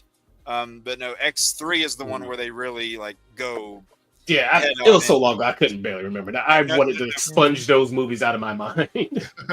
But like I said, like I think Jean should be your like Thanos, your like Doctor Doom. It should be this 10-year-long journey getting there. And I think it should actually be specific to the X-Men, because it is an X-Men story. Even if you read the comics, it is an X-Men story. You could add the Avengers in there, but I feel like it's such a personal story to the X-Men. Yes. It's And like like House of M is. Yeah. And like that's how you make it bigger. It's like, okay, maybe it's not as big as Thanos because that was this like half the world is gone kind of thing. But it's big because it's personal. Like this is hard on the audience because you have spent like, you know, you've watched this girl from like 10 years old, from like 20, grow up on screen, and now that she's the villain, it's like, no, I don't like this. Fix her. You like get her back. Like I think that would be really, really cool. Yeah, and have like back and forth there between all the characters instead of just resolving all of it incredibly fast, because then it doesn't really feel like there's stakes anymore. And you know, like I've said with Magneto, they often fall back to the Dark Phoenix thing a lot more than they need to. If you want to do, you know, stuff with Jean Grey, you know, I know we were saying don't take all the routes from this, but you can do a version of what X-Men 97 did and go down the Madeline Pryor route. That hasn't been done in live action before. No, and that would be really interesting to do. Yeah. That would be great. Yeah. All right, so we're gonna move on from that. Unless One last thing. Go ahead. One last Get thing. it out. Yeah. I was about to say, or if they really want to tie it to the greater MCU, they could do the whole Wanda and No More Mutants thing. No More Mutants, That's House of M, yeah. Yeah. They could. Yes, they 100%. did mention House of M, yeah. Yeah. All right, so let's talk about the 7-year plan now from 2025 to 2032, which Kevin Feige talked about. We do have a plan through 2023. It's all on magnets, so it can move around a bit. So it says, post-multiverse saga, Marvel is more deliberate and flexible with long-term plans balancing coherence and room for course correction. The roadmap includes Fantastic Four, Avengers, Doomsday, Secret Wars, and the X-Men reboot. What was that? What happened? Oh, like Darren's got me awning now. Oh, okay. This is a refinement of the original Infinity Saga's phase storytelling.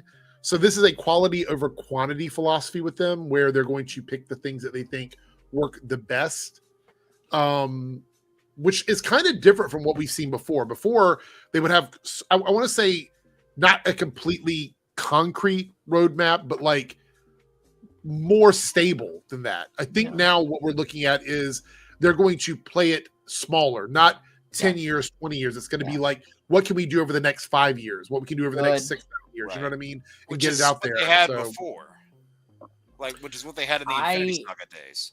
I don't think we should be doing saga long arcs anymore. To me, I think they should be doing phase arcs instead. I think that would ultimately work better for them. Very similarly to what phase 1 did with like Loki. It was like the entire phase was building to one story, and yes, they were building to something else. That it was its own like individual story. Yeah. You could watch that one story and be content, like with the universe. I think that's what they need to do. especially with the X-Men having so many rich villains that can be like your Thanoses. Like you have your Apocalypses, and you have, like all the villains that like you can play with that can work as your big bads. Yeah. Strike, So- Shadow King, Bastion. There's so Yeah. many. Yeah. So are we all kind of on board? And Chad, I want you to chime in on this, that they're doing the smaller phase stories opposed to building out 15 or 20 years worth of like content. They have like three major teams: the X-Men, the Fantastic Four, and the Avengers. I forgot. Why not have like certain wow. I feel loved. Why not have certain stories that lead into that? They could.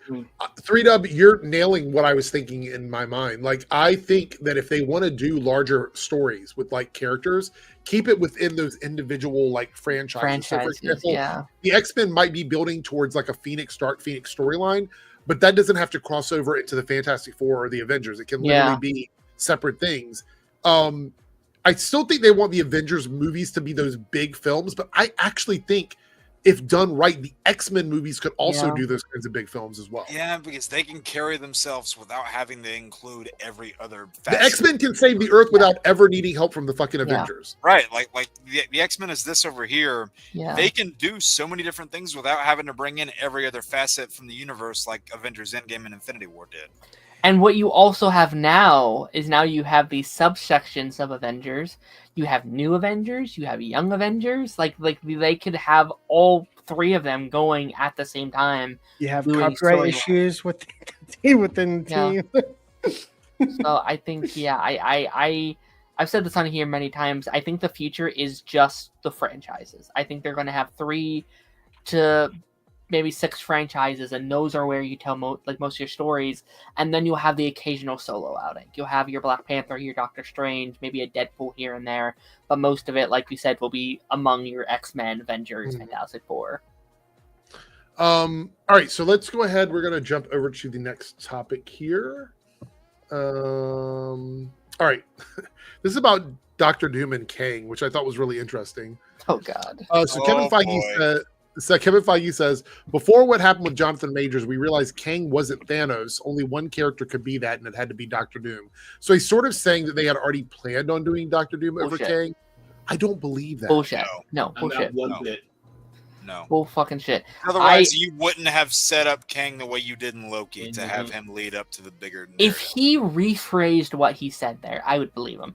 If he said after Ant-Man, we started to think, I'd be like, that makes sense. People didn't really like Ant-Man 3. They didn't, really see the vision. That's fine. Before? Bullshit. Come on. They put all of their chips. Well, Jonathan Majors was under a multi-film contract. Yeah. Kang Dynasty was the name of the first Avengers movie. Kang Dynasty. He was going to be in Secret Wars. He was set for at least 3 films, probably more than that.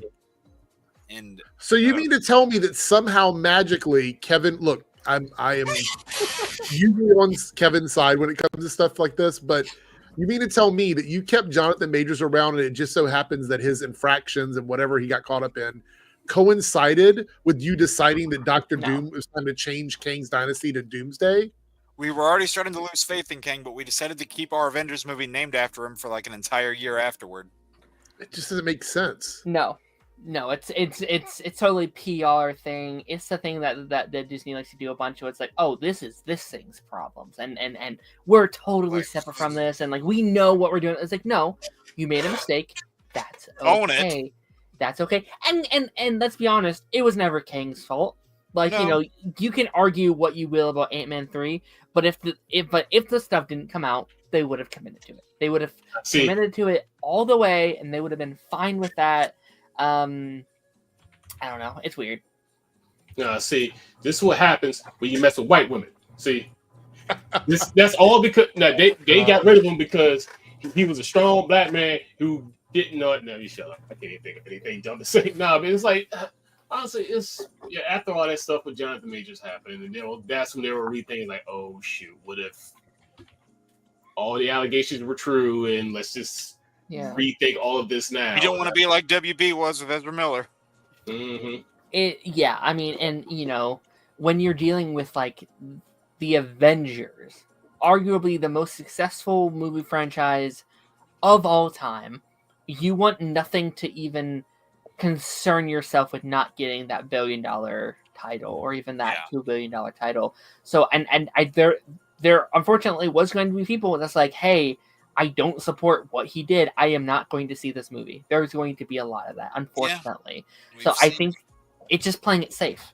Like maybe it wouldn't have stopped it, but I don't think they wanted to take any risk. Maybe a little too safe in this case, though. Oh, sure. Like, because I think you and I have hammered this point home a bunch. If they didn't have like all those X-Men characters in their back pocket, they probably wouldn't have let their original Avengers go. Yeah.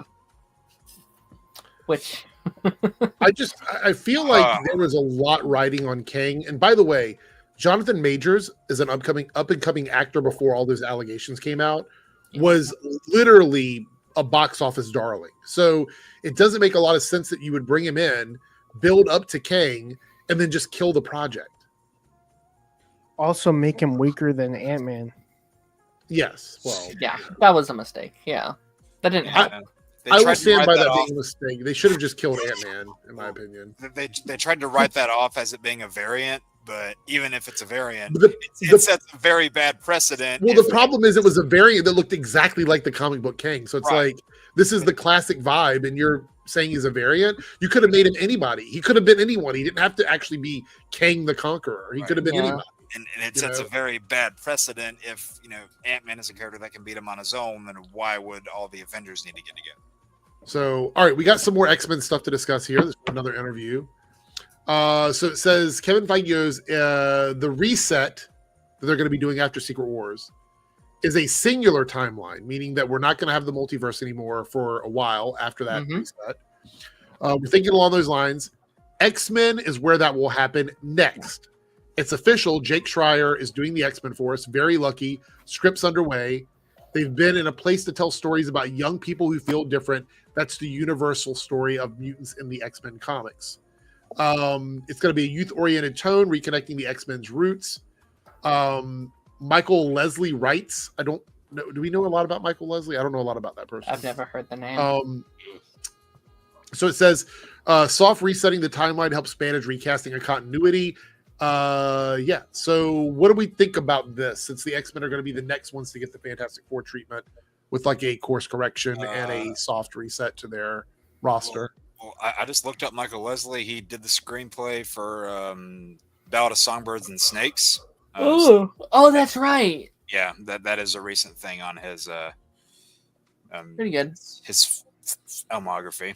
But then he also did 2016's Assassin's Creed. So yeah, there's if you will. There's a bit of a mix there. What do you guys think? Like, I mean, does this sound good? Are we? Because I was thinking we might see somewhat of that reboot happening in Secret Wars, but it sounds to me like it's going to happen in an X-Men film after Secret Wars. I imagine it'll probably be I don't think the full-on reboot will happen there. No. I think that's just their way of saying that, like, the X-Men are now in the main timeline. Yeah, now. And they're like arguably the face. Yeah, I mean, it's been interesting because like everyone's kind of freaking out about this. Oh my gosh, they're going to get rid of the MCU. Blah blah blah. I think we all like. I think anyone that knows Secret Wars knew that this was the direction we were going. Like, you can't do Secret Wars and not do this kind of thing, right? This should not have been unexpected. Right, and I know for a casual audience, this is very scary. I know more in the regard of like the Tony Stark, Captain America of it all. I think is where people are very scared, and I really like the prospect of this. Like, is it scary? Am I worried about what's going to happen to some of my favorite characters? Yes, but the prospect of having the original Avengers, Fantastic Four, the X-Men, Hulk, Spider-Man, all in the same timeline at the same times where these sandboxes can mix and match is so exciting to me. Yeah. That's never happened before. Like, not in live action, I feel like. It's like you've always, it's like your little kid playing with all your toys, but, it's like your parents come in and tell you, it's like, no, you can't mix these toys with these. You have to keep them all in separate little groups, and now you're no longer having to do that. Yeah. No, it's a prospect that like I'm nervous about for sure. Like the prospect of getting a new Iron Man is scary because that's again never happened before. We've never gotten a new Iron Man. You know, I'm worried about Sam's Captain America. That's a big one. Where I'm like, I hope we get to see some. Well, the rumor is, and it's not addressed in this particular interview, but the rumor is that Reed Richards is going to be leading the Avengers now, not Sam. So I think that's what they've said. Horrible. That'd be horrible. I think he's either one, leading a team of Avengers, because I think there's going to be multiple in this movie, or two, he's the lead of the movie, but not the lead of the Avengers. If anybody knows what the incursion events looked like in the comics, because it was two Earths left that were colliding together, it was the Ultimates and the main continuity, 616. Yeah. You had the Maker and all of those characters from that Earth sort of trying to survive, and then you had like our Earth's heroes trying to survive as well. Yeah. So there were two factions. So I think you're right, Darren. I think we're going to see like Reed and a group of heroes, maybe some of the Avengers that are left over, sort of as one side, and then the other Avengers is the other, because that's going to make the most sense, I think, in the storyline. I would not be shocked if we kind of split up our giant, like all of our teams, and we put them all in different groups, and you have Reed's team, Sam's team, Yelena's team, and Scott's team. And they are all leading their separate teams, but it's not necessarily their team. So it's going to be like Scott with like Thor and the Thing and, John Walker. And then, like they're all going to be kind of split up in these different categories. And I think that could be fun. Or what you could do, Eric, is like everyone thinks they're the leader of the Avengers when like they're not, right? Like Reed, it's like one of those movies where everybody's like, I'm the leader of the Avengers. No, I'm the leader of the Avengers. Reed is very like, he's kind of like that. Like he thinks he's the boss of everybody. So it's him coming in being like, all right, guys, we're doing this and this and this and this. And Sam's like, what the hell are you doing? This is my team. You can't be bossing us around, dude. And that's and then you have the new Avengers as well. Yeah. And I know we've been using this as an example of like we've been referring to X-Men 97 a lot, but look at what they did where they were in a lived-in Marvel universe. Granted, it was built up and established decades ago, but the X-Men were still the main face of it. Eric, I think you need to put the bottle down. And but you still saw other sides of that Marvel universe. You saw Comertage, Latveria, you saw Spider-Man, Daredevil, Captain America, Iron Man.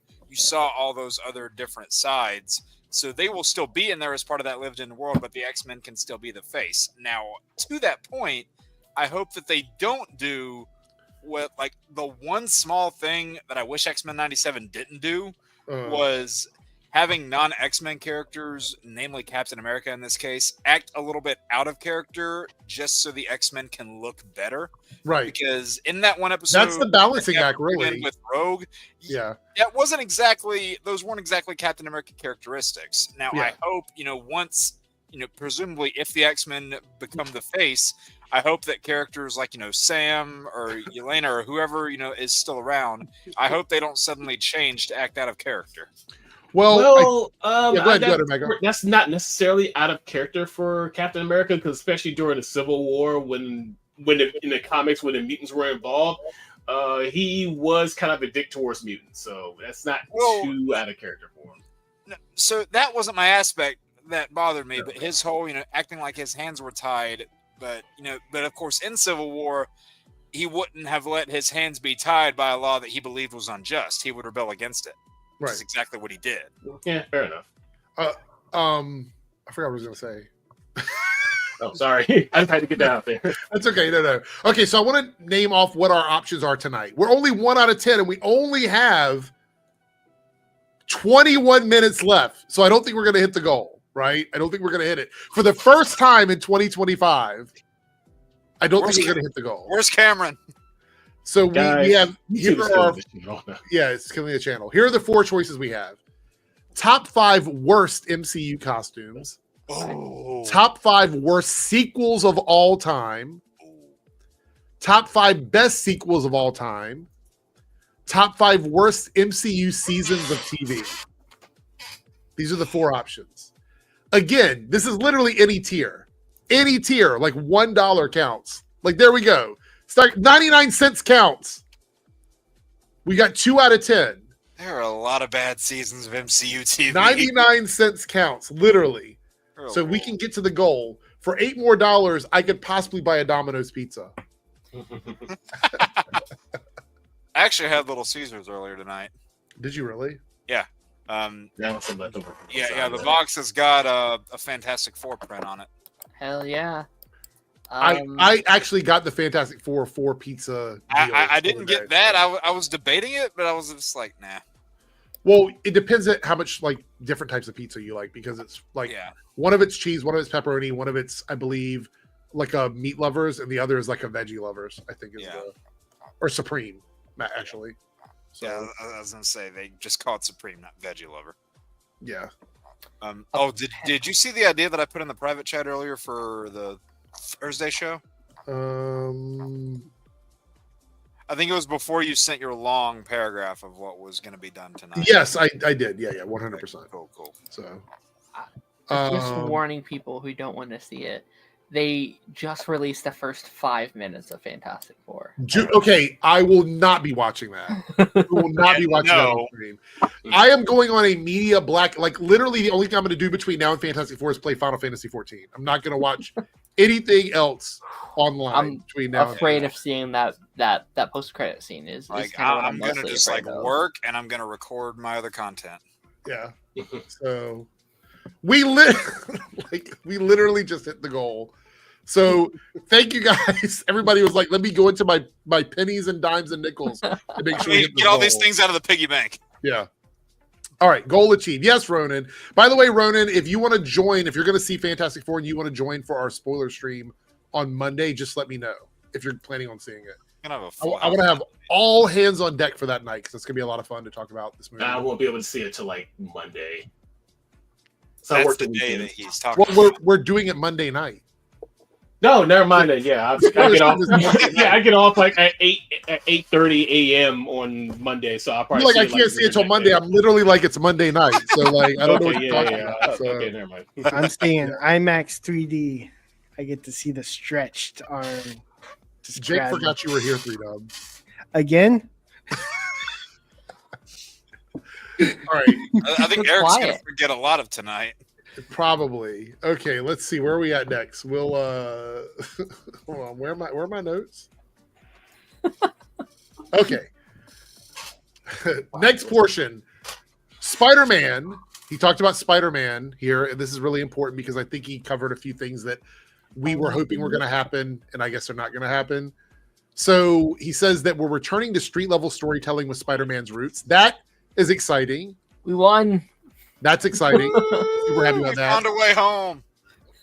This film will be the first time Tom Holland is going to be playing a proper standalone Spider-Man.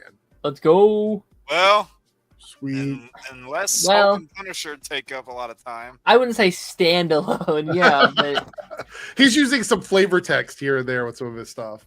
So Brand New Day is going to refocus on neighborhood crime, personal stakes, and singular storytelling. Punisher returns, hitting a new darker tone. Unfortunately, he confirmed that Miles Morales is off limits due to Sony's rights, and they do not want to give Marvel Miles Morales. This tells me, wait, hold on, Darren. Are you thinking the same thing I'm thinking? Really quickly, that's not what the article said. They said until they are done with the animated trilogy. Oh, okay. So there was an addendum to that then. Yes. Okay. Yeah. So my thing is, I don't think it's bad to not have Miles for the time being. While Peter is like gonna arguably be, living out his prime now, I don't think it's bad to not have Miles there for the time being. But let me ask you a question. Do you think that so hypothetical? Do you think that Sony wants to do their own live action Miles? Or do you think they're gonna Marvel? Eventually, yeah. I would not be shocked if they are after the failure of the Sony universe. If they're like, okay, what can we do that's not Peter Spider-Man, that's separate? Miles would be it. Miles isn't a bad idea. Look at how successful the animated movies have been for them, and or Spider-Gwen. As far as other live-action Spider-Man content, yes, Spider-Noir is a niche thing, but I don't think that's going to be enough to carry them. I forgot about that till you just mentioned it. Yeah. I even forgot that it existed. I wouldn't even be shocked if it was the same Miles. If they literally was like post Secret Wars, that Miles just looks live action. and they Oh. do that transition, and we just tell stories with him in live action. Speaking of, they actually pushed back that third movie by a couple months, I think, right? Mhm. No, Yeah. not months. It's like by a Weeks. couple weeks, isn't it? It's like Yeah. 3 Oh, weeks. is it okay? Yeah. Which Yeah, so it'll line up to be about the same time of the year that the second one released. Right. So my thing is, I love those movies. Actually, the first Spider-Verse movie is my favorite Spider-Man film. Yeah. Of all time. I like it better than any other Spider-Man movie. Agreed. People would hate me if they saw my Spider-Man movie ranking. Well, Oh, look, we should do that someday. there are movies that I feel like belong at the top of the list because they're just that good. Obviously, the second film in the original trilogy was peak for me. I'd say the first one too. Yeah, I know some people say that. I don't feel as attached to that one, I don't think, but I understand why people feel that way. I'm a big Andrew Garfield apologist. I love him as Spider-Man, but I know that's not everybody's like cup of tea. I get it. And I mean, I've been a defender of Spider-Man 3 for 18 years. But I actually think this is a really hot take. And I will leave the stream and just let you guys run the show if anybody thinks I should go after this. But let's go. My favorite Spider-Man right now is Friendly Neighborhood Spider-Man. I love that. Yeah. Hell yeah. Okay. I love it. I love do the too. Miles movies, but I think like I've had the most fun. We were sitting and watching that show while it was airing, and I thought not only was the animation just great, it was better than what people were saying it was going to be. Yeah. But the emotion conveyed through the voice actors and the quality of that storytelling was above what I expected it to be in the best way possible. I'd argue it's better than most of the movies, just in terms of you actually can tell. Like, I don't know if Spider-Man ever fully translates to me in like a 2-hour movie. Like I think Spider-Man only truly works. Jaybird. When you. I think it works when you have like every day he has to kind of do his thing and like get back up and like. I'm with Serenity on that one. It's like for me, I mean, that's fair. Yeah, you can call me, a fucking nostalgia here, but the '90s Spider-Man and the Raimi movies are like the 1A, 1B for me in terms of Spider-Man. Oh my god! But like then again, like Eric, that's exactly put what down I'm the saying. damn bottle. That's what I'm saying though, Jake. Is like Spider-Man works when it's this like continued journey. So 90s Spectacular, Friendly Neighborhood, Insomniac, like those are the best Spider-Man in my opinion because you have time to live with those characters. I'm gonna say something that might again get me kicked out of the stream. I don't know, but it's my show, but I might get kicked out. As much as I loved Spider-Man in the MCU, and I think Tom Holland's done a great job as Peter Parker, I think what's been missing for me is the lower stakes that revolve around Peter Parker's personal life that we just haven't seen in the movies. I'll even one up that and say that something that's been missing from Holland's movies that were very present in both Maguire's and Garfield's was that New York City actually felt like a character in those movies where it doesn't here. We never had it. Like we never got it. Like if you look at one bit of it that you did get, they're turning against him after he was an Avenger who saved half the planet. I would say, honestly, Netflix shows did a great job of like showing us what New York is in that world. That's the world that Spider-Man needs to be in. That same world, in my opinion. Look, Rodin's giving his ranking. Not ranking, but his favorites, I guess. Yeah. Across is still my favorite movie. Okay. I think. I will say this. We should do a Spider-Man like live action and animated ranking stream one day. And I'm going to get Jake to make the tier maker because he does it for Lance. And since you do it for Lance, you have to do it for me too. So, well, so there's, I was thinking about that, but there's also like maybe a fun way that we could do a spin on it. What if we all made? Wait, hold on. Wait, spin on it? Like, what do you? Never mind. Finish what you're saying. There's a fun way that we could do a spin on, like ranking the Spider-Man movies. You said it again. Good. Spin. Are you drunk? That guy isn't in the chat right now. No, go ahead. I'm sorry. Anyway, I'm being a brat. Go ahead. What you're saying, Jake? What if everybody made their own individual lists on Letterboxd, and then we just took turns presenting them and then critiquing the person's lists? Or we could do like one of those bracket fights. Could be fun too. Ooh, and have to explain why you think yours is the best one. That has the potential. Wait, as in bracket fights of the lists, you mean, or just No, like bracket fights, individual just like things. the like movie. like we pick ours and then we have to argue our position on why we think it's the best one. That has the potential to get very ugly. It could. But you know what? Ugly is a reality. I was going to say, I was some people are just tempted, ugly on the inside, and it comes out when they argue their position. I was tempted to just send you my thing on Letterboxd that I have, and just like let you present it, and then let my list get roasted by the chat. I'm fully free to open. We'll do that on another stream. We've got a ton of stuff left, and 3Dub doesn't have much time because he's got to go fishing. Are you still here, 3Dub? You have much time, Eric? Wait. Are you in fishing tonight? In the morning. Oh, 5 in the morning. I was like, oh dang. You might as well just stay up at this point. Like it's almost like you're on the same why time. don't you go to bed, buddy? I did sleep during the day, so. Oh, okay, gotcha. Eric, you're gonna need a liquid IV after this. Maybe. Serenity, mine too. If people saw my Letterboxd list, they would hate them. Well, I'll have to create one. You know, I'm not even on Letterboxd. Oh, you have to get on there. I will. I don't even know what Letterboxd is. Oh, okay. So in my note, I still have notes over here. In my notes, are we excited to see Punisher in a Spider-Man movie, or is it going to be too like watered down? Yeah, I don't think it'll be watered down. It'd just be funny when Punisher shoots somebody in the face with a shotgun, and Spider-Man's like, "Why?" Well, 3Dub loves Punisher. Even though Spider-Man was this close to murdering Norman Osborn in his last movie. Yeah, point.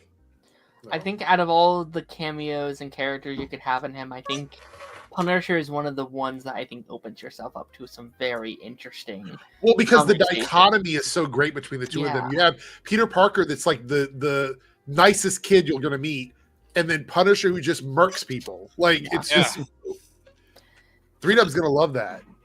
No, as long as he isn't like fully on board with what he's doing. Like they can't be friends necessarily. I'm not. I'm a little worried because I feel like they're going to nerf him down to PG-13, which I do not like. I think they're going to do a lot of implied violence, right? They made Wolverine work in PG-13. So let me read what he says next, 3Dub. It's going to make you mad. In order to reach the PG-13 rating, we're going to give Punisher water guns. Oh my god! I'm just kidding. That's not what it says. Okay, so he talks about Mephisto here. So Sacha Baron Cohen's Mephisto factors into our future plans. He wasn't in WandaVision, but the time is now. So it says here that he likes Cohen's take on the character, and that he has plans for him down the road. So this tells me that Ironheart isn't a forgettable show that Marvel doesn't care about because of DEI and wokeness, like everybody kept saying. Yeah. His character is going to be important moving forward in the MCU. Now, this makes me wonder, where would we want to see him? I feel like in that supernatural corner of the MCU is where it makes the most sense. So, like in that Blade area, Midnight Suns, Doctor Strange, like that whole portion of the MCU. I mean, in an ideal world for me, Champions would kind of would just make sense. Like he's introduced. No, the Champions, the Young Avengers. I was of it joking. all. I was joking. Because it kind of makes sense. Like when you look at that lineup, he was introduced in Ironheart. You have Billy and Tommy, which have that direct connection to the supernatural world.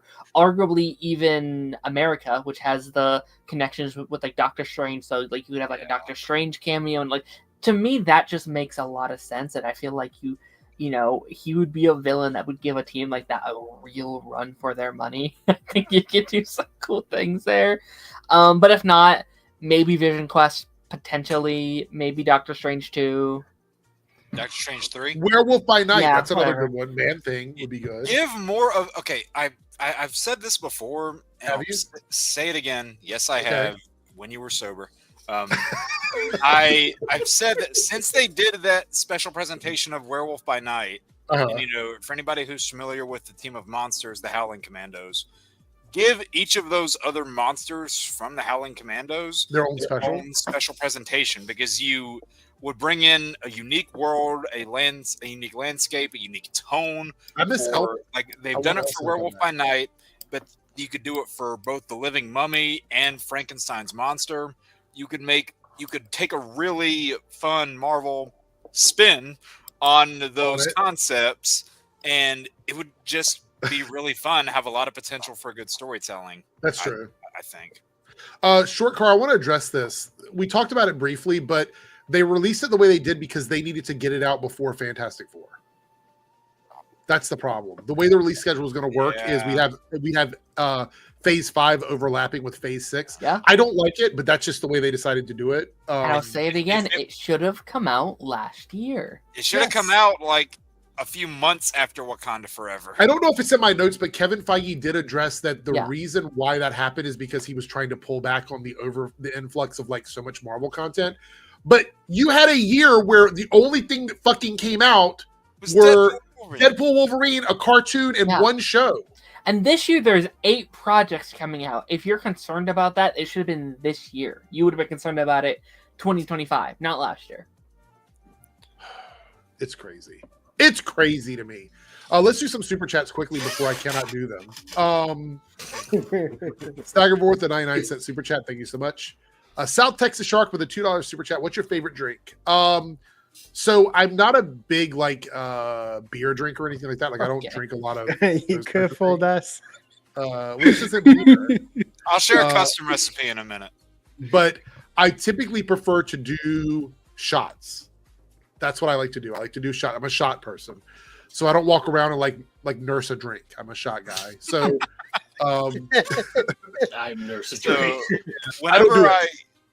I will though. Like I like wine and champagne and stuff. So I will do that. But like when it comes to like spirits, I typically do shots. So whenever I've helped, people host like parties and stuff, a drink that I've always liked to make for those occasions. So I've taken coconut Bacardi, pineapple vodka, blue Curaçao, and a splash of lemonade. And so you're trying to do like a Caribbean drink, basically. Kinda, but not quite. And it's got like a really kind of sweet summer taste to it. And like I've adapted the recipe several times. First time I used lemon juice, and then I moved up to lemonade. I really like the way it is now. So just my own little humble brag there. Well, that sounds delicious. My favorite actual drink is a drink called Grind. It's a coffee liqueur. It's my favorite one. I used to drink Moscow Mules a good amount before I cut soda altogether. Right. That one was a little bit of a tough one for me because I do love the way that Moscow Mules taste, but I cut soda 3 years ago and I was like, damn it, okay, gotta cut those. We have several 99-cent super chats from Staggervorth. Thank you so much. We have a $1 from Ronan Unchained, who I hope is going to join us for the Fantastic Four spoiler discussion. I think he said yes down in the comments. Yeah, I probably missed it. Even though I'm sharp as attack right now, I feel like I might have missed it. $2 super chat from South Texas Shark. What city would you like to visit? Austin, Texas. I got friends that live there. We're talking fictional cities. I'd like to visit, not Gotham, then. Definitely. No, because you won't leave. Central City, probably. I'd like to visit Central City. You'll be touching your pearls. If we're, I was gonna say, if we're talking fictional cities, then I don't know. Star City sounds kind of cool. But then not CW Star City. Okay, fair. But That's just Gotham. But if we're talking like real cities, this one's not really much of a city, just more location. I've always wanted to visit that area in Canada. I think it's in Alberta. It's called Lake Louise. I've always wanted to visit that. Okay. Anybody else want to chime in on fictional cities they want to visit? Gotham. Metropolis. Okay, Metropolis I can take. What about National City? Anybody want to go visit Supergirl? Okay, never mind. Lone Wolf says, did you guys hear the news on Bruce Willis? I did. It's really sad news. Like I did hear about it. I mean, we knew it was coming based on what he has, but it's never nice to hear that someone has deteriorated to that point. Right. So it's unfortunate. Oh yeah. Did you hear about the guy that was on Bill Cosby show that basically died? Yeah. Yeah, it was like was it like a drowning accident or something? Yeah, it was a drowning. Does anybody know the details of it? Because I just saw the headline. He basically got hit with a big current and couldn't touch air. Rip current. Yeah. Wow. Those things are rough because rip currents are like, okay, so I'm not Seen trying to those tell people to firsthand. leave the stream, obviously, but when we're done, just look up on YouTube what a rip current actually does. It's bad. I don't have to you look it wanna up. get I've caught in a seen rip it. current. Yeah. I've seen it with my own eyes. I don't have to look it up. It's a shame that out of everyone in that cast, it had to be him. You know what I mean? Yeah. Yes. Yeah. Cameron, who, hey Cameron, I didn't know you were in the chat tonight. $5 super chat. Eric, have you seen that DC is doing Flashpoint again, but with Bart Allen to tie into the DC KO event, and DC is going to call it Bart Flashpoint? Wait, hold on. Am I seeing double? Bart You're not drunk. Flashpoint. You're reading it right. Okay. Okay, so we need to retire a few things at least for a decade. Anything, comma, point or crisis needs to be retired. Like, Hell, you want a really hot take? What's that? Retire the character of Barry Allen for like 5 years at least. Oh wow, that is a hot take. Because I think most of those stories you can tell with him in live action or animated media have already been told. And there was already a whole animated movie earlier last year that dealt with Barry Allen's crisis death. So I still think the best Flashpoint we've ever gotten is the animated movie. Oh, that's not even close. Yeah, because the Arrowverse version sucked. The one in the movie, I mean, it was fine. It was called Flashpoint, but it wasn't really Flashpoint in my opinion. No, so. well, granted, they followed like little bits of it to be, like they, like they recruited an older Batman. They, rescued a Kryptonian. Barry got struck by lightning twice. They fought in a superpowered war. Very loose adaptations, but it was still better than what the Arrowverse did. By the way, I ordered a new arm for my microphone, so hopefully I don't have to prop it up on this little thing that I have. I think you're going to need to order a new liver by the end of the night. Staggerforth, the one-eyed super chat. Isn't Hulk supposed to appear in Brand New Day? I think there's a rumor about it, but they didn't. Rumor. Kevin Feige didn't mention anything about it. Nothing the only thing he confirmed mentioned was Punisher. So I don't know how true that is. Doesn't have a habit of appearing in Marvel movies that have new in the title. Okay. Brave New World, Brand New Day. Might be also controversial. This is just hot take night, right? Like this might be controversial. I liked the beginning era of the Hulk with Mark Ruffalo, and then they fucking fumbled it. He peaked in Avengers. They fumbled it big time. There was so much possibility for them. I didn't mind him as Bruce Banner, but what the fuck did they do to the character? Yeah. Best thing he ever did as Bruce Banner was the scene where he's going, I didn't see a way out, so I put a bullet in my mouth and the other guy spit it out. Go ahead, Darren. I thought it was being in a relationship with Scarlet Witch. That was not Scarlet Witch, Black Widow. What are you talking about? Like Johansson, that's who you were thinking. I get it. I was thinking Scarlett Johansson. Okay, Natasha. I think some of it's their fault. Some of it's not. Like Hulk is a very tricky character to do. Yeah. But I do think he needs somewhere for them to try and fix him up a little bit. Right. I would, I'm interested because I do think Hulk is one of those characters that will get rebooted. I think So, a few things we need to discuss here before we move on to the next topic. Number one is Hulk had two moments that I really enjoyed, and then one that I thought was badass, but it was also fucked up. So my favorite Hulk moment is him versus the Hulkbuster. I think that's a great fucking battle. Cool. Yeah. That's battle, right? Although fuck that city, I guess just whatever. And then I love it when he arrives for the Battle of New York and he's like, the secret is I'm always angry, and then he just fucking turns into the Hulk. Yeah. That scene was crazy.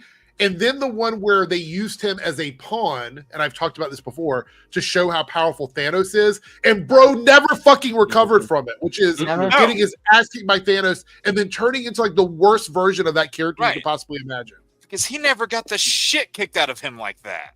But it wasn't even that. It's just why? There is no actual in-universe real explanation for why it's happening other than him trying to talk about some sort of internal struggle between the two of them. But put that in a movie. Make a buddy movie where we explore that. Why the fuck did we just jump into that? Said this before and I'll say it again. What they should have done, hell, they even made a Funko of this, for God's sake.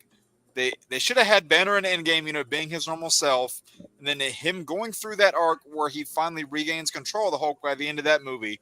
He shows up in that last battle wearing the Hulkbuster armor again, and then just busts out of that armor and goes nuts. Well, I think there was an actual version.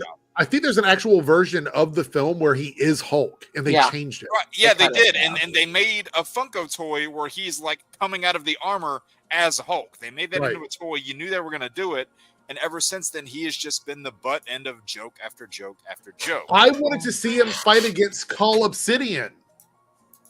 I want to see this Hulk fight Wolverine. Well, that too. But look, this brings me to my next point. Thank you for leading me there, Jake, because I was having a hard time getting to that point. He did fight Deadpool, welcome, as your fellow, as your AA guy over here, I've got you. Okay, so let me tell you what I think we're going to see in this like rebooted younger universe. Since the X-Men are going to be reverting down to like a younger group of characters, which is literally how they started out in the comics, by the way. So I don't think that's a hot take or whatever. Art Adams, the comic that cover there that I fucking love, that you have on your shirt. But yeah, so I think we're going to see a youthful Avengers as well. So the Young Avengers thing, I think, is going to go away, unfortunately, because I think the Avengers are also going to be aged down a little bit. Give me Eli Bradley, man. I want to see Eli Bradley. a little Wolverine.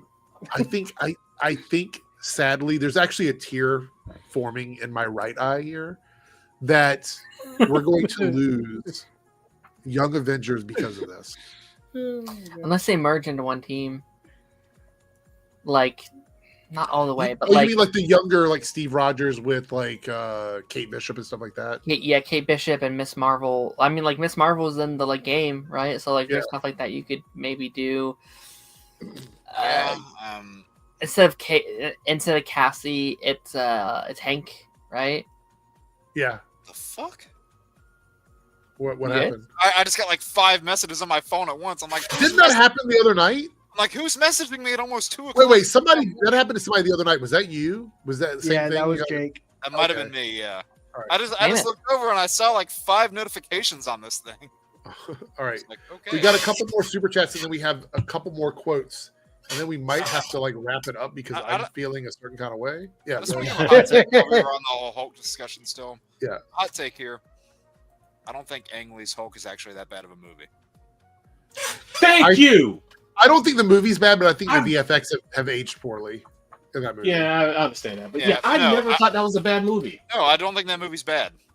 That movie was like what would happen if we do a psychological take on the Hulk, which that is movie. I'd argue that movie was better than the Incredible Hulk.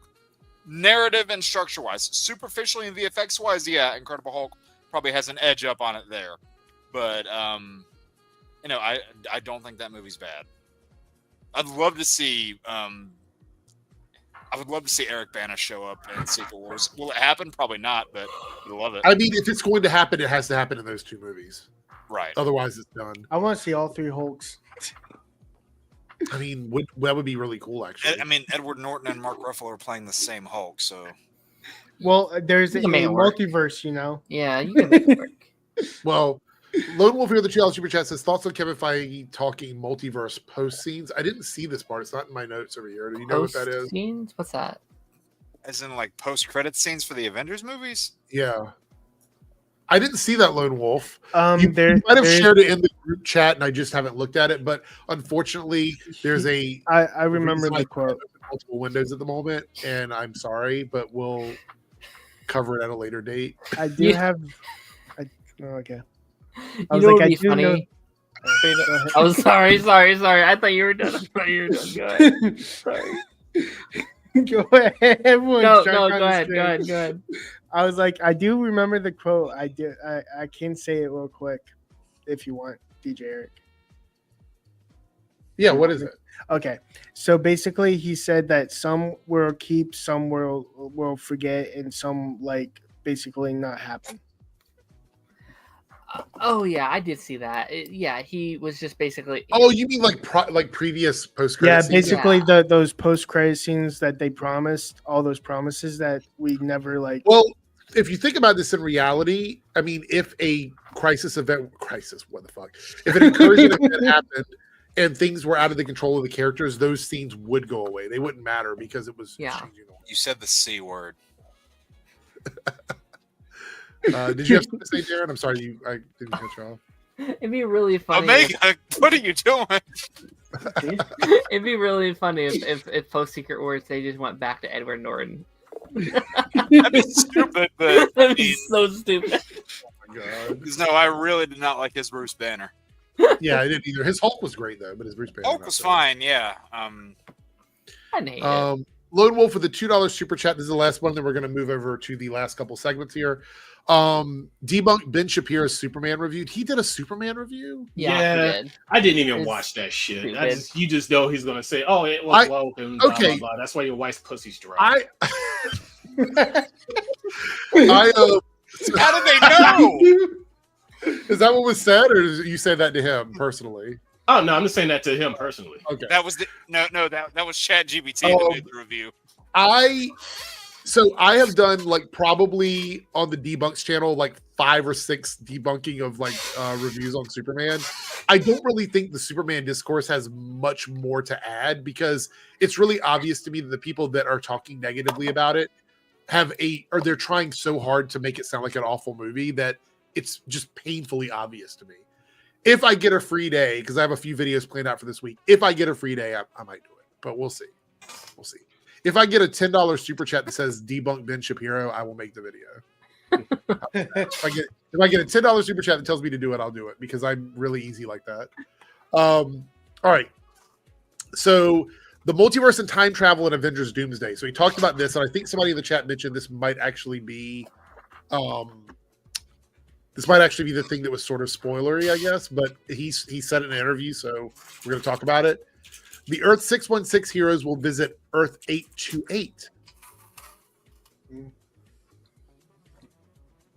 Omega, what are you saying the fuck about? Somebody was talking about it was in Ben Shapiro's review. He was saying that Lex was right. That's all. Yeah. I was like, wait, the fuck? Yeah. I saw that. How do you come up? No, what? Never mind.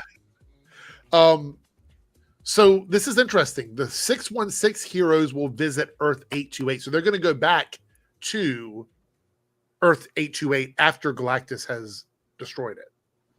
Do we know he's going to though? Like that's what we've question. assumed, right? But it would be, I guess it would be the bigger twist if he doesn't do it at this point, right? Like if they're safe by the end, like by the end of the movie. Maybe. I don't know. It says here he confirmed the TVA remains MCU's multiverse time control hub, although they're not planning right now on any multiversal stories at the moment. Interesting. Doomsday is going to blend realities, tying into the Fantastic Four's retro future world. So this makes me wonder. Okay, maybe my brain's not in the right place right now, but I'm still functioning a little bit here. Maybe the ship we see at the spoiler alert end of Thunderbolts, New Avengers, isn't the same Fantastic Four that we meet in the Fantastic Four movie. I saw a theory that it wasn't even the Fantastic Four in that ship. Oh, that's what I've been saying. I think that's Doom. You think it's Doom? Yeah. Okay. Either way, the good thing is I think this doesn't confirm or deny anything. It just means we don't know what the fuck is going to happen, and I appreciate that. Yeah. Let's see. Kevin Feige on Marvel's direction. He admits that Marvel had too much content. He thinks that's the cause of fatigue and plans to slow output, focusing on bigger budget, more polished films. That he wants the films to feel more like events moving forward. It's going to delay some projects, but it's going to restore audience trust. He's going to insist on script quality over quantity. And yeah. So, but you said, Darren, there's like 8 things coming out. So, I mean.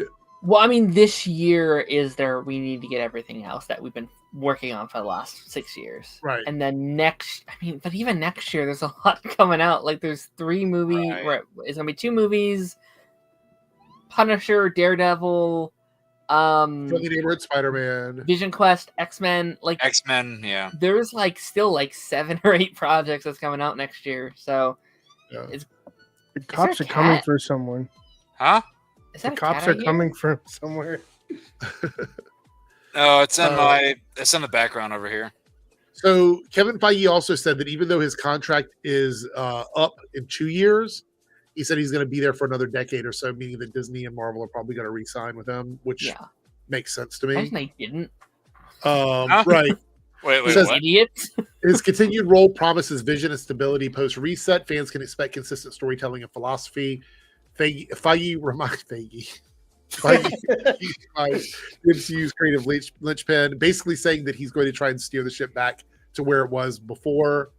And that's kind of the last bit that I had over here. Do we feel confident that he can sort of like course correct everything and get it back to where it was? Yeah, he's doing a reboot, so I don't see why. It helps that he's not doubling as a filmmaker at the same time. That's a good point. That is a good point. Just saying. All right, hold on. My mouse is not moving. Wait, no, it is. It just didn't look like it was moving to me. Hold on. Darren, I feel like you want to combat what I just said. I do. I do. Go ahead. I think like that's why Peter Safran's there. Peter Safran is there to do all the business stuff, and James is there as a creative head. Although I will say, eventually, I do think he'll stop. Like I do want him to stop eventually once you kind of get things established. I think I Superman to be under a different writer. I mean, we can disagree with that, but that's okay. Fair enough. All right. So everybody, we had the disagreement peacefully. Take notes, internet. No, I like to scream at people. So maybe not the best idea whenever you're inebriated. Yeah, that's true. That's true. So there is some DC news, but because of the fact that we're already over the 2-hour mark, we're going to put a pin on that, and we'll talk about it on Thursday. Because I don't know how much more DC news we're going to get this week, but we'll do that on Thursday. So Fantastic Four first reactions. This is going to be the last thing we talk about, and then we're going to see what won the poll. Fantastic Four first reactions say the film is one of the best things Marvel has ever made. Look, I am so tired of this being the reaction. At least they're not leading with the best film since Endgame headline. It's still, I feel like this thing is the best thing Marvel's ever made feels so reductive at this point. Don't they say that like every... That's what I mean. Look, okay, so like the what is it? Captain America 4 wasn't the best movie. It was an okay movie, right? It was fine, yeah. I think Thunderbolt / New Avengers was a great film. Oh yeah. That was a great movie. This movie for me just needs to be as good as that movie. However, this one has a lot more writing on it because it's the beginning of Phase 6. Like Thunderbolts was a relic of Phase 5. And it's the first time you're getting the Fantastic Four reintroduced in a decade. This is like a cried wolf situation where this could be one of the greatest movies ever made.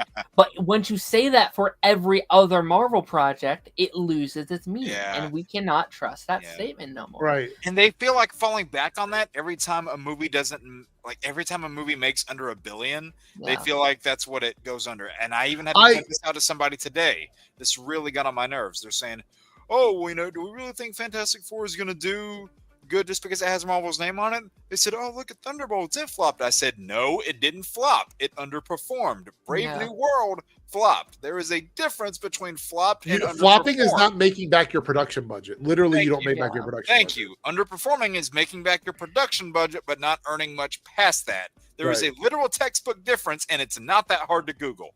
Right, but flop is a much more buzzy word. People love to use the word flop. So. Right, they use it because they don't know what it means, and they use it just to make themselves part of the conversation. Right. I'll say this: I prefer one of their best that they've ever done over this. Save the MCU. Stop saying you saved the MCU or the MCU is back. The last movie was literally Thunderbolts. People it never went anywhere. Love Thunderbolts. Before that, Deadpool. Before and that, I also want to point out Ironheart was really good too, and that the people were saying negative things about Ironheart. So listen, if Thor: Love and Thunder didn't kill the MCU, it's gonna be fine. Okay, just saying. So here it says next best picture editor-in-chief Matt Neglia wrote on X that Marvel tentpole lives in the namesake of fantastic, killing the film's excellent leading quartet and delightful retro futuristic aesthetic. He wrote, combined with Matt Shackman's snappy, confident storytelling, this is an intriguing, satisfying first step for Marvel's new team. Easily the best depiction of this quartet on screen to date. That's okay. I like to hear that because that makes me a little bit more like. Oh my God! Short Card just brought up another one. I'm so fucking tired of hearing that. All the best things to start. Oh my God! Can we please stop using that as the example? As the MCU continues to regain control of the ship and steer it closer to Doomsday, entertainment journalist Brandon Davis, who used to be part of comicbook.com, I think, also took to X to share his thoughts. The Fantastic Four is one of the best things Marvel has ever done. Oh, Brandon, you know better than that. And compared the visuals to those of Christopher Nolan's Interstellar. Oh, another Christopher Nolan comparison. Oh, boy. All right. Galactus is awesome. Silver Surfer looks really, really good. VFX were often immaculate. Cosmically and on Earth, Matt Shackman dropped a visual feast. See, you could have just done this. This could have been your statement. Like, you could have just dropped that one. People staffer Sarara Drury echoed the praise, echoing on X that Fantastic Four is breathtaking. She gave particular kudos to Pedro Pascal and Vanessa Kirby, who play MCU's power couple, Reed Richards and Susan Storm. Stunning visuals, a moving story, witty banter, and epic action. Marvel's first family delivers one awesome ride. Pedro Pascal nails it as Mr. Fantastic. Vanessa Kirby stands out as Sue Storm. She's a shooting star. We got one, says rounding out the leading four alongside Pascal are Kirby and Joseph Quinn and Johnny Storm, the Human Torch, and Evan Moss Bacra as Ben Grimm, aka The Thing. First Steps follows the titular super squad as they defy Earth from the gargantuan planet eating. Oh, by the way, I've seen people asking why Super Galactus Squad. looks. Huh? I was just making fun of the thing that they said Super Squad. It reminded me. Oh, of yeah. I feel like there's a lot of people who are like, oh, I thought Galactus was much bigger than the Earth, and here he is walking on Earth. He can change fucking size. Yeah. Tell me you That's don't one read of the comics things by you learn about Galactus in the animated show immediately. Omega, these movies have been going on. By saying you don't read comics. Omega, these movies have been going on for 20 years. If people weren't reading comics back then, they're not going to start now. No, you're right. You're right. People still think he's supposed to be like a storm cloud. Oh God! Please don't bring that up. Yeah, I mean, Please don't, or I'm going to start drinking. Here's what I'll say, and like obviously we have to wait for like the critics, more people to see it and for audience to come out. But if this is as good as people are saying, we are heading into what could be one of the greatest stretch of comic book movies of all time. Yes, unintended. Thunderbolts. I know not everyone loves Superman, but it's pretty beloved by most people.